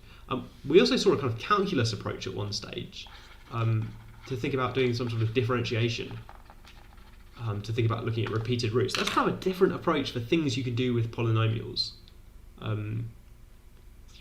bracketifying them to try differentiating them instead. You can obviously sketch them, and that's kind of a different graphical skill, kind of graphical approach. You know all of these different things kind of at the same time, and kind of all in separate parts of your brain or whatever. So yeah, should we actually do that bit to find the value of b? Let's do the bit to find the value of b. We got time. If you're not interested in the value of b, then gosh, maybe you could be doing one of those homework questions that we came up with from earlier. Okay, let's actually work this out. So this is part 3. We've decided that the repeated root is somewhere else, and there's a root of 1. And this is supposed to be equal to the cubic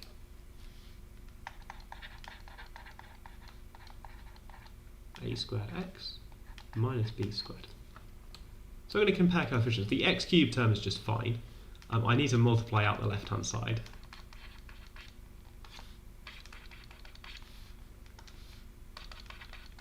I've got a 2bx squared. Oh, excuse me. What's the hardest math question I've seen?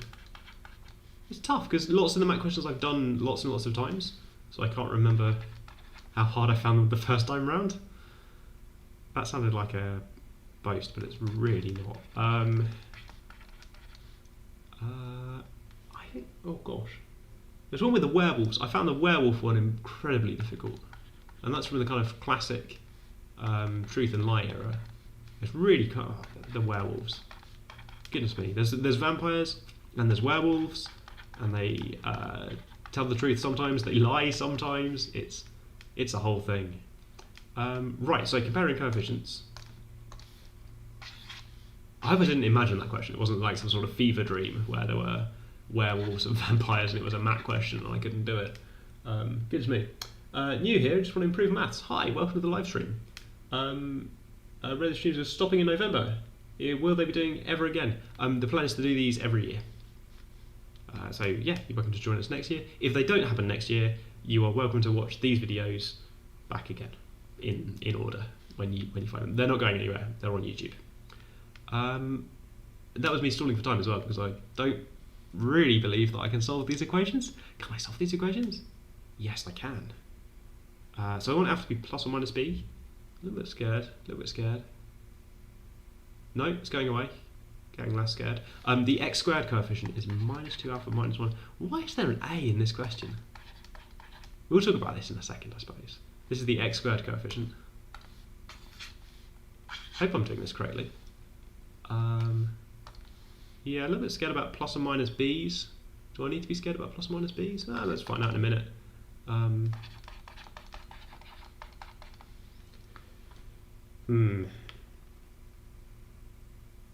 Yes, if I put in a minus b for that alpha, that will not work. The 2 b's here will cancel with the 2 b's here. That's not good. So I want alpha to be b. And I'll to get, which is maybe what I would have written down naively from over there. 0 is 4b plus 1. Ah, brilliant. B is equal to minus 1 over 4. Okay, good. I found the value of b, and that is negative. It's less than 1, so this is a maximum and it's repeated root. Okay. 2015 question 6 is the werewolves. There you go. Nikita would like me to pay them for their top comment. An ambitious hot take. What's that called when you... it's called bribery, right? Paying viewers. Anyway.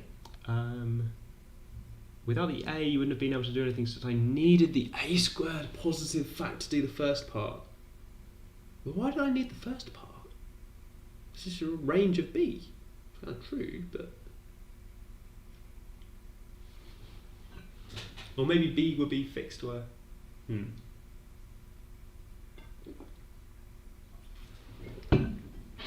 know what I'm going to do? I'm going to throw this into decimals. That seems like a sensible reaction. Right, let's go. show me this cubic please, x cubed plus 2bx squared minus a squared x minus b squared. Add the sliders. Okay. Right, so that one's doing something very strange. And this one's just changing the... Oh my goodness. Nope, that didn't help at all. I thought it was going to make it more obvious what was going on. Whose question is this? It's brilliant. There's never a repeated root at 1, apparently.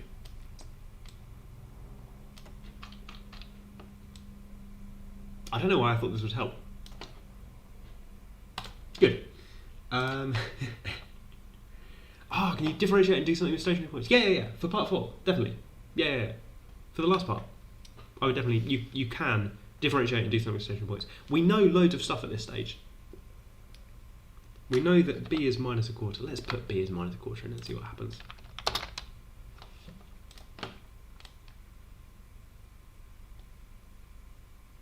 What is going on? A is something as well. I didn't solve for it, but A is... I ignored the x coefficient, but I can solve for it because I now know the value of alpha is also a quarter. So this says 1/2 plus 1/16. That's a bit scary. Have I ruined it? Oh no, it's -1/2.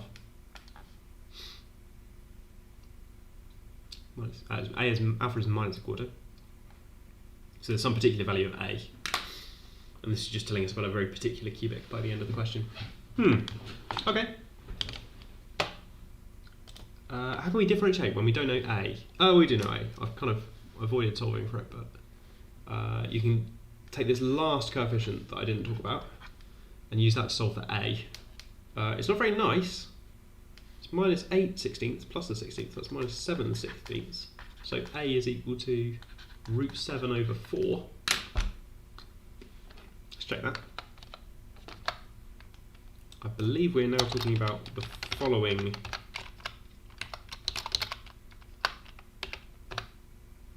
We're talking about precisely this cubic, which has a root at 1. Given that x equals 1 as a solution, find the value of b, for which that equation has a repeated root. And it has this repeated root over here at minus a quarter. B is minus a quarter. A is root 7 over 4. So, my goodness, we're now talking about a very specific cubic. The cubic is in fact x cubed minus x squared minus 7/16 x minus 1 over 16. And then you can differentiate that twice if you want to. If you really want to. Oh yeah, sure. And if you double differentiate, that's a better answer. That's a better answer. If you double differentiate, then it... if you double differentiate, then the x coefficient doesn't matter. Sorry, did I make a loud noise? Someone said my eardrums. Skull emoji. Have I seen the feature where you play a sound on Desmos? No.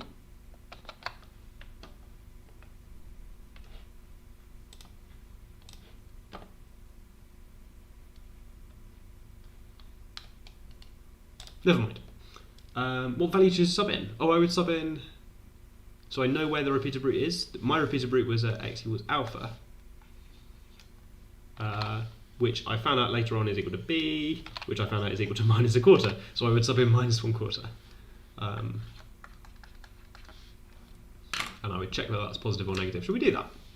Let's do that. So if we hit this, if we differentiate this twice, we get 3, then 2 is 6x, minus 2, then 1 is 2, at minus 1/4 is equal to minus 6 over 4, take away 2, which is very negative. So this is a maximum. Cool.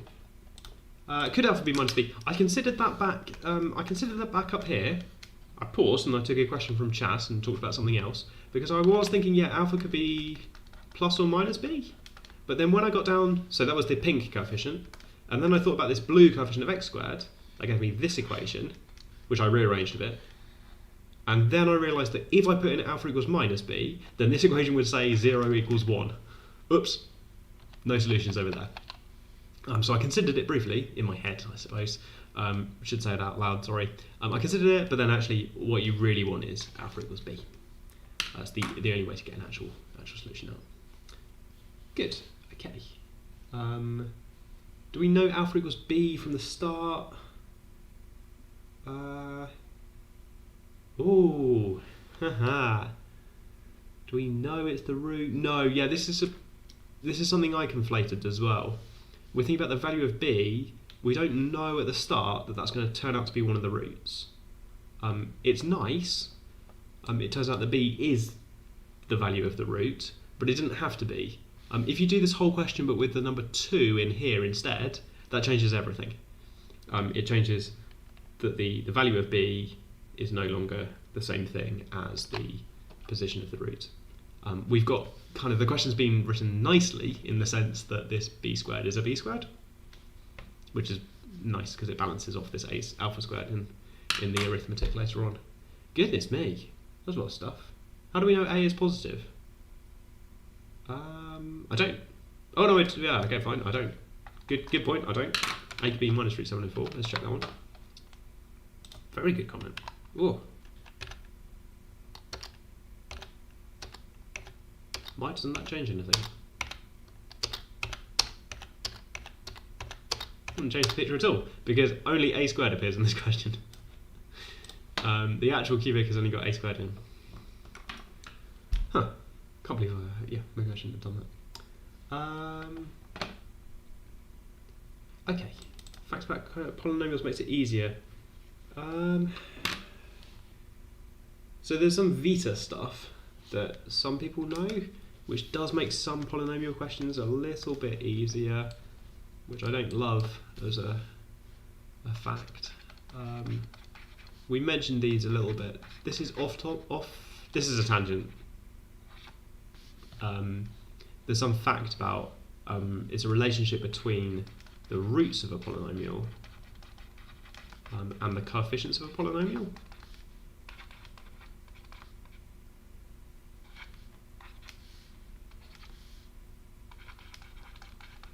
I'm concentrating, sorry. Okay, so the relationship works like this, that d over a is equal to the product. C over a minus c over a is equal to sum of pairs of these things. B over a is equal to the sum of these things, and then the top coefficient matches. And you can generalize this. So the bottom one is so you're supposed to get from the top, really. From the top you get the sum of terms. Have I got the minus signs in the right places? Minus sign. No, not got minus signs in the right places. Don't tell me, chat. Don't tell me. Because I did not write down roots. I wrote down weird brackets. Good. There we go. Signs the other way around. Chat did tell me. Yeah, thanks, chat. Okay, good. Yeah, cool. I did get all my minus signs wrong. I was so pleased with myself for getting them right. That should have been the sign that I was getting them wrong.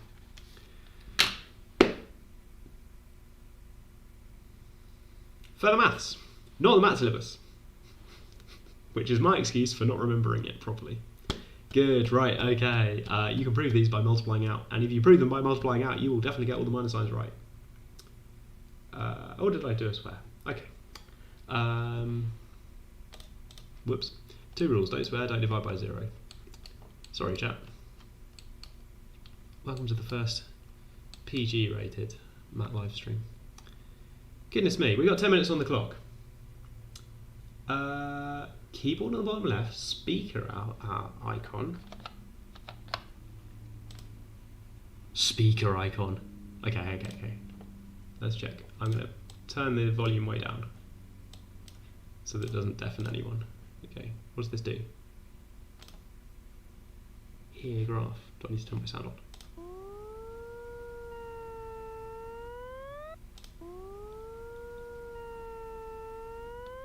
That's the best feature ever. I love it so much.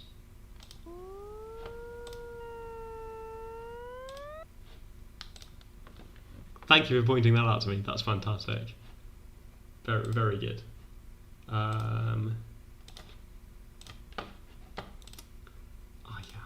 Kids. Bother. Right, okay. Extension material, I thought we've only got 10 minutes. We've only got, sounds like the children crying.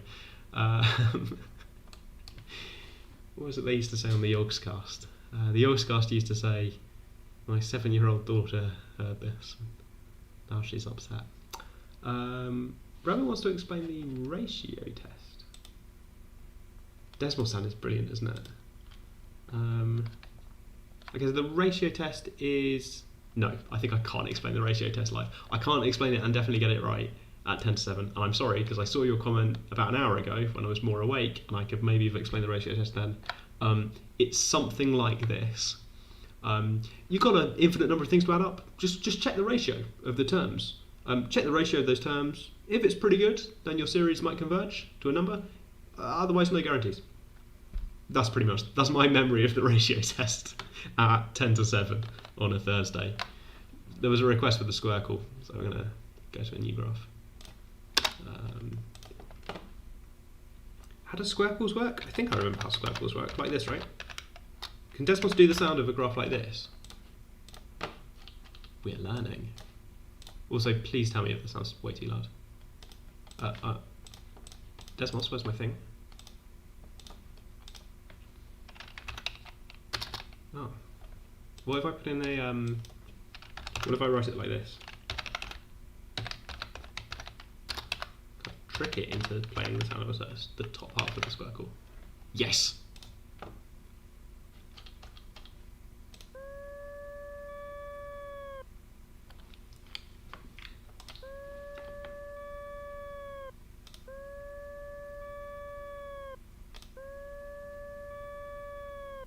Brilliant. Maths Club starts again in January if you're interested in messing around with functions in the in Desmos and other mathematical distractions. It will feature Oxford MAT students you don't know. Yeah, cool. Sounds like a siren. Brilliant. It sounds very squirkly. Yeah, you could make a beat out of this. You should not be encouraged to do so. But there you go. You come back next week and there'll be intro music, outro music. This is the best thing I've ever done. Harriet would like the sound of sine 1 over x. I think it's doing, by the way, I think it's doing the sine. I think it's taking these as frequencies. So I should give it 1 over x and see what it does. Let's do this one first. That was about, it was expected, right? You want this one, right? This graph, so Harriet's requested this one. This graph is really fun. It looks like a mess. You should try imagining what's going on there. Let's hear this one then.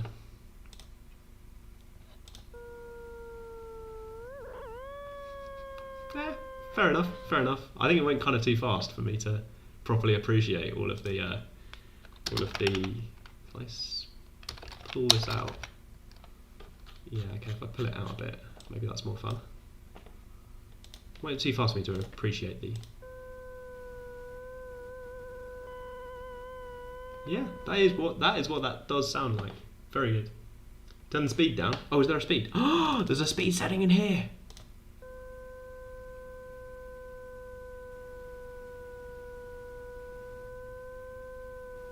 This is amazing. I've actually seen... I love how the tracer goes as well. So you've probably noticed this graph is a bit weird near 0. It's used at university to talk about just how weird functions can get. They can get weirder than this. Other ones you might be interested in are if you put factors of x outside here, things get a bit weird. If you divide by x, that's also weird, I think. Where's this one gone?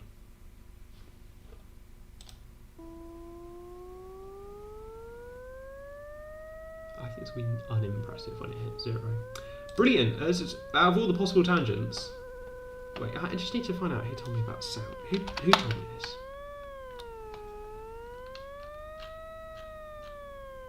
Gauss told me about this. Thank you, Gauss. Right, good. I'm having a wonderful time. Does it do these? It won't do these. That's a shame. It's only gonna do y equals. Can it do 2 at once?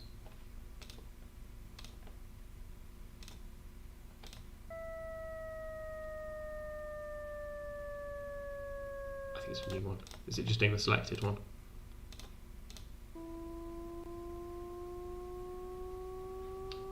It's just doing the selected one. Okay, good.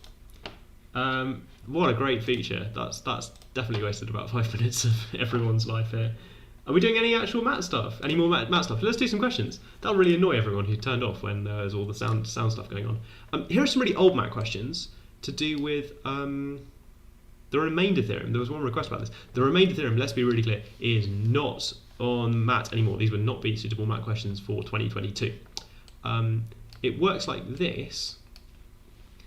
The remainder theorem says that it's like the factor theorem, but it says that if you try and divide by something that's not a root, so if you try and divide by something that's not a root, you get a remainder. So it's not a root, you get a remainder. The remainder is equal to P of A, the value that you get when you plug in A. The factor theorem is then a special case, because if it's a root, P of A is 0, so it is a factor. So that's quite nice. You get 0 remainder on the end. It's a slightly more general thing that tells you what the remainder is when you try and do this polynomial division. It says, it's the same thing as if you just plugged the value in. So this is pretty good.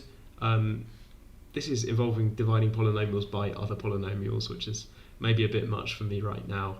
But put questions like 2017 question 1H down here if you want to try these. They're in the extension section, worksheet down there on the website. Link in chat, link in Slido. You get questions like this that talk about dividing this thing, which means that the way you do this is you interpret this middle sentence. You interpret this as saying that P of minus B is equal to 1. That when you plug in minus B, you're supposed to get 1. If you like, it's because x squared minus 2ax plus a to the 4 is equal to x minus b times something plus 1. Plus 1 on the end there. And that's great, because then when you plug in, x plus b, when you divide it by x plus b, you get some quotient and you get some remainder. Quotient is why we use q, never mind. R of x, sometimes people write. Anyway, when you do that, if you plug in minus b, then it doesn't matter what q is, its term will go away. Okay, brilliant stuff. So plug in minus b, you get 1. You could actually go ahead and plug in minus b into this expression, which is nice. You see, you get this actual fact about a and b with an equal sign in it, which is quite good. We've got a second fact about a and b. This one says that if you plug in 1 over a, try x equals 1 over a, you should get 0 out, which gives you another fact about a's and b's, and then it's an algebra question for plugging in things like a's and b's. So that's not too bad. Not too bad at all. That's a slightly dodgy looking link to something, but for release Desmos. Wow. Okay, not an actual route to admission to Oxford University, I'm afraid. I haven't really got time to tell you what polynomials really are, which is a bit of a shame. Weird tangent. Sorry to the person who asked, is there going to be a normal mat? And then we did one half of a mat question, and then I went off on another tangent. I'm really sorry to you in particular, but I arrived at this live stream really wanting to tell everyone this. Polynomials are secretly a bit like vectors. Let me try and convince you of that. You have to kind of sort of squint. So here's a polynomial. Here's a vector. Here's another polynomial. Here's another vector. I would like you to add these. That's an operation you can do in either world. Over here you get this, over here you get this. And these kind of separately make sense. The rule is you add the separate things together. You sort of treat them nicely like that. Don't forget the last warm-ups question. Oops, yeah, no, okay. You can add them together. That's quite nice. The kind of coefficients behave separately. The difference is these are all very simple polynomials, and these are 2D vectors. We can do better than that. I could write down quadratics and 3D vectors over here. I could write down cubics and 4D vectors over here. That's a kind of way to generalize it. The polynomials form something that's called an infinite dimensional vector space. which is just technical jargon at the moment, but has got the word vector in, which is what I'm going for. In that world, differentiation of polynomials, this thing that we know how to do,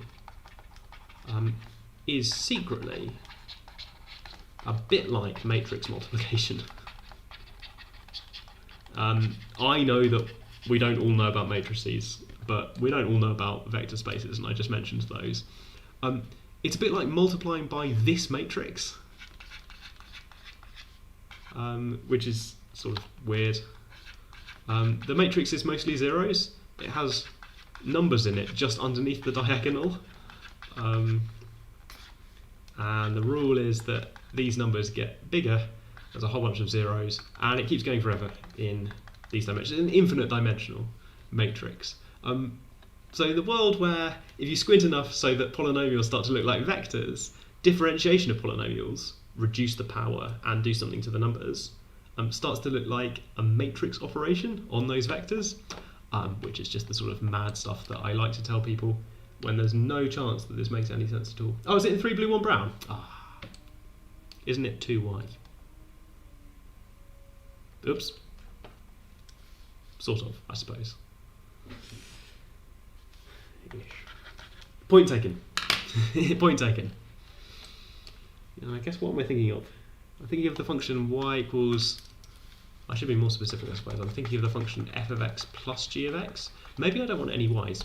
This is it. I don't want any y's at all. Here's a fix. You raise a very good point, and I'm going to solve it by deleting all of the y's. Oh, now it looks even better, right? Because there's no y's around. I don't need graphs of these polynomials, I just need the polynomials. Yeah, this is the sort of... This is why people might have the opinion... Adrian's got a point. This is why people might have the opinion that the zero polynomial has degree negative infinity to make it consistent with some other stuff in vector space theory. Let's not do that now. Right, last warm-up question. Haven't forgotten. Did a bit forget, but you know. So I think that you can split this one apart by writing it as on the bottom there's this 1 minus x, which is really nice. But the way you would simplify this polynomial is to try and write this as minus 1 minus x over 1 minus x squared. That would be great if it was equal to this. That would be really nice. That would give me x minus 1 on top. I need to add on another 2. I think it's this, it's the sort of operation I've done a bunch of times because of partial fractions from further maths or wherever you learn about partial fractions. I'm just trying to simplify this thing. When you've got a repeated root down here, repeated bracket down here. What am I supposed to be calling it? Bracketifying it. So this is minus 1 over 1 minus x plus 2 over 1 minus x squared. And now I can write UE is equal to 1 over 1 minus x, which is just mad, right? So this is minus u plus 2u squared in that notation. I'm using that definition of u. That's a bit crazy, isn't it? Having tricks like this is good if you want to be able to integrate or differentiate functions like this. Actually, if you want to differentiate it, just, use the quotient rule or the product rule or the chain rule or everything all at once. If you want to integrate it, then you probably need to have an idea like this to split it up. You probably, for MAT level, we don't need to know how to integrate this function. Definitely not going to make you integrate this function on the MAT. But later on in A level, you will learn how to do things like the integral of this function. You maybe don't know how to do this yet, but at some point you can look forward to learning how to do this one. Good, right. What are we doing? These are all fine. How did you do the partial fraction in your head? Do you want the slow motion? Look, I'm not going anywhere. This is fine. Here's the slow motion replay. When you're splitting these things apart, it's about trying to reduce the degree of the thing on the top. That's what you get. You get to reduce the degree. You're aiming for this thing with a lower degree up here. So I know I'm aiming for something with a 2. What I'm kind of doing is polynomial division. Polynomial division is not that bad. It means focus on the biggest power first. That's how I do polynomial division. I look at the biggest power first. So I'm looking at the biggest power, and I'm thinking, okay, can I write this in terms of 1 minus x? And I'm allowed to make any sacrifices along the way with smaller powers of x. I'll fix those later. But I just need to make the biggest power of x work. So that's why I write down 1 minus x with a minus sign at the front, because that makes the biggest power of x work. I can see that gives me an x upstairs. Consequences, which I deal with, and I deal with them in the same way that I deal with consequences when I'm doing polynomial division. I'm going to get a minus 1 over here, so I need to add on 2, so that this is, I get this 1 upstairs. And I've split it into these two terms ready. I copied out the denominator ready because I know that there's going to be some cancellation going over here, and the rest of it's just tidying up from there. But I guess I'm not quite doing the partial fractions. I'm doing a change of variables. No, I'm doing... Yeah, this is not quite partial fractions. This is polynomial division. Good, right, see you next week. I think I'm going to wrap up because I'm slightly over time. I have not explained this one. There is a solution on the web somewhere. You will need to think really carefully about how Pnx is equal to x minus what times Pn minus 1x plus what second number. You need to try and find these two numbers. You can work them out because you know everything about the polynomial in the question. You'll be okay. You can actually simplify this first. Maybe simplify it using some sort of arithmetic progression. If you want to see APs, remember the first episode of this stream. Right, cool. People did it. It was a bit spun up. Okay. I think Prisma's gone because it's 7, which is fine. Carl Down in chat says thank you. And I signed the calculator. There we go. We found one of the people I did. If you compare the scalar equation of a line to its Cartesian form, the one where it's like this, but the position vector is 0, 2, 0, how would you write it? Denominator is 0. Yeah, that's pretty bad. Position vector is 0, 2, 0. Oh, but the position vector is the tops, right? Isn't it? I think the position vector is A, C, E in that expression. The direction vector would be a problem. Anyway. Cool, thank you anonymous person for the geometry question. Abrupt ending for the win. Yeah, cool. If you've seen this before, I never know how to stop them. And I don't have any outro music, which is now making me sad. Like I should have some outro music. Oh, you meant direction. You did mean direction, right? We're back in. I would just write that down as y equals constant, right? You're going to have the other ones are... Oh no, they're not y equals constant, they are just separate equations. X equals constant and z equals constant. The zeros kind of mean that those ones exist sort of separately. Rather than dividing by 0, imagine multiplying by BDF. If you multiply it by BDF, let's put it up. I'm helping someone with the homework. If you multiply it by BDF, that might be a neater thing to think about. So you've got the BDF multiplication up, and then if some of those are 0, then those terms are just 0. Maybe that's a nice way to think about it. Good, right, cool. Use Desmos as outro music is a request in chat. Okay. We're going to play us out to the tune of... Okay, but I've got to time the drop. Okay. What is the maddest thing you've ever done? It's probably this, isn't it? Did I mute myself at any point? No, I didn't. Desmos outro. Okay, I've got to time it. It's going to be amazing. Speed, right, okay. No practice run, we just go. Bye, chat. Not perfect, but I'll take it.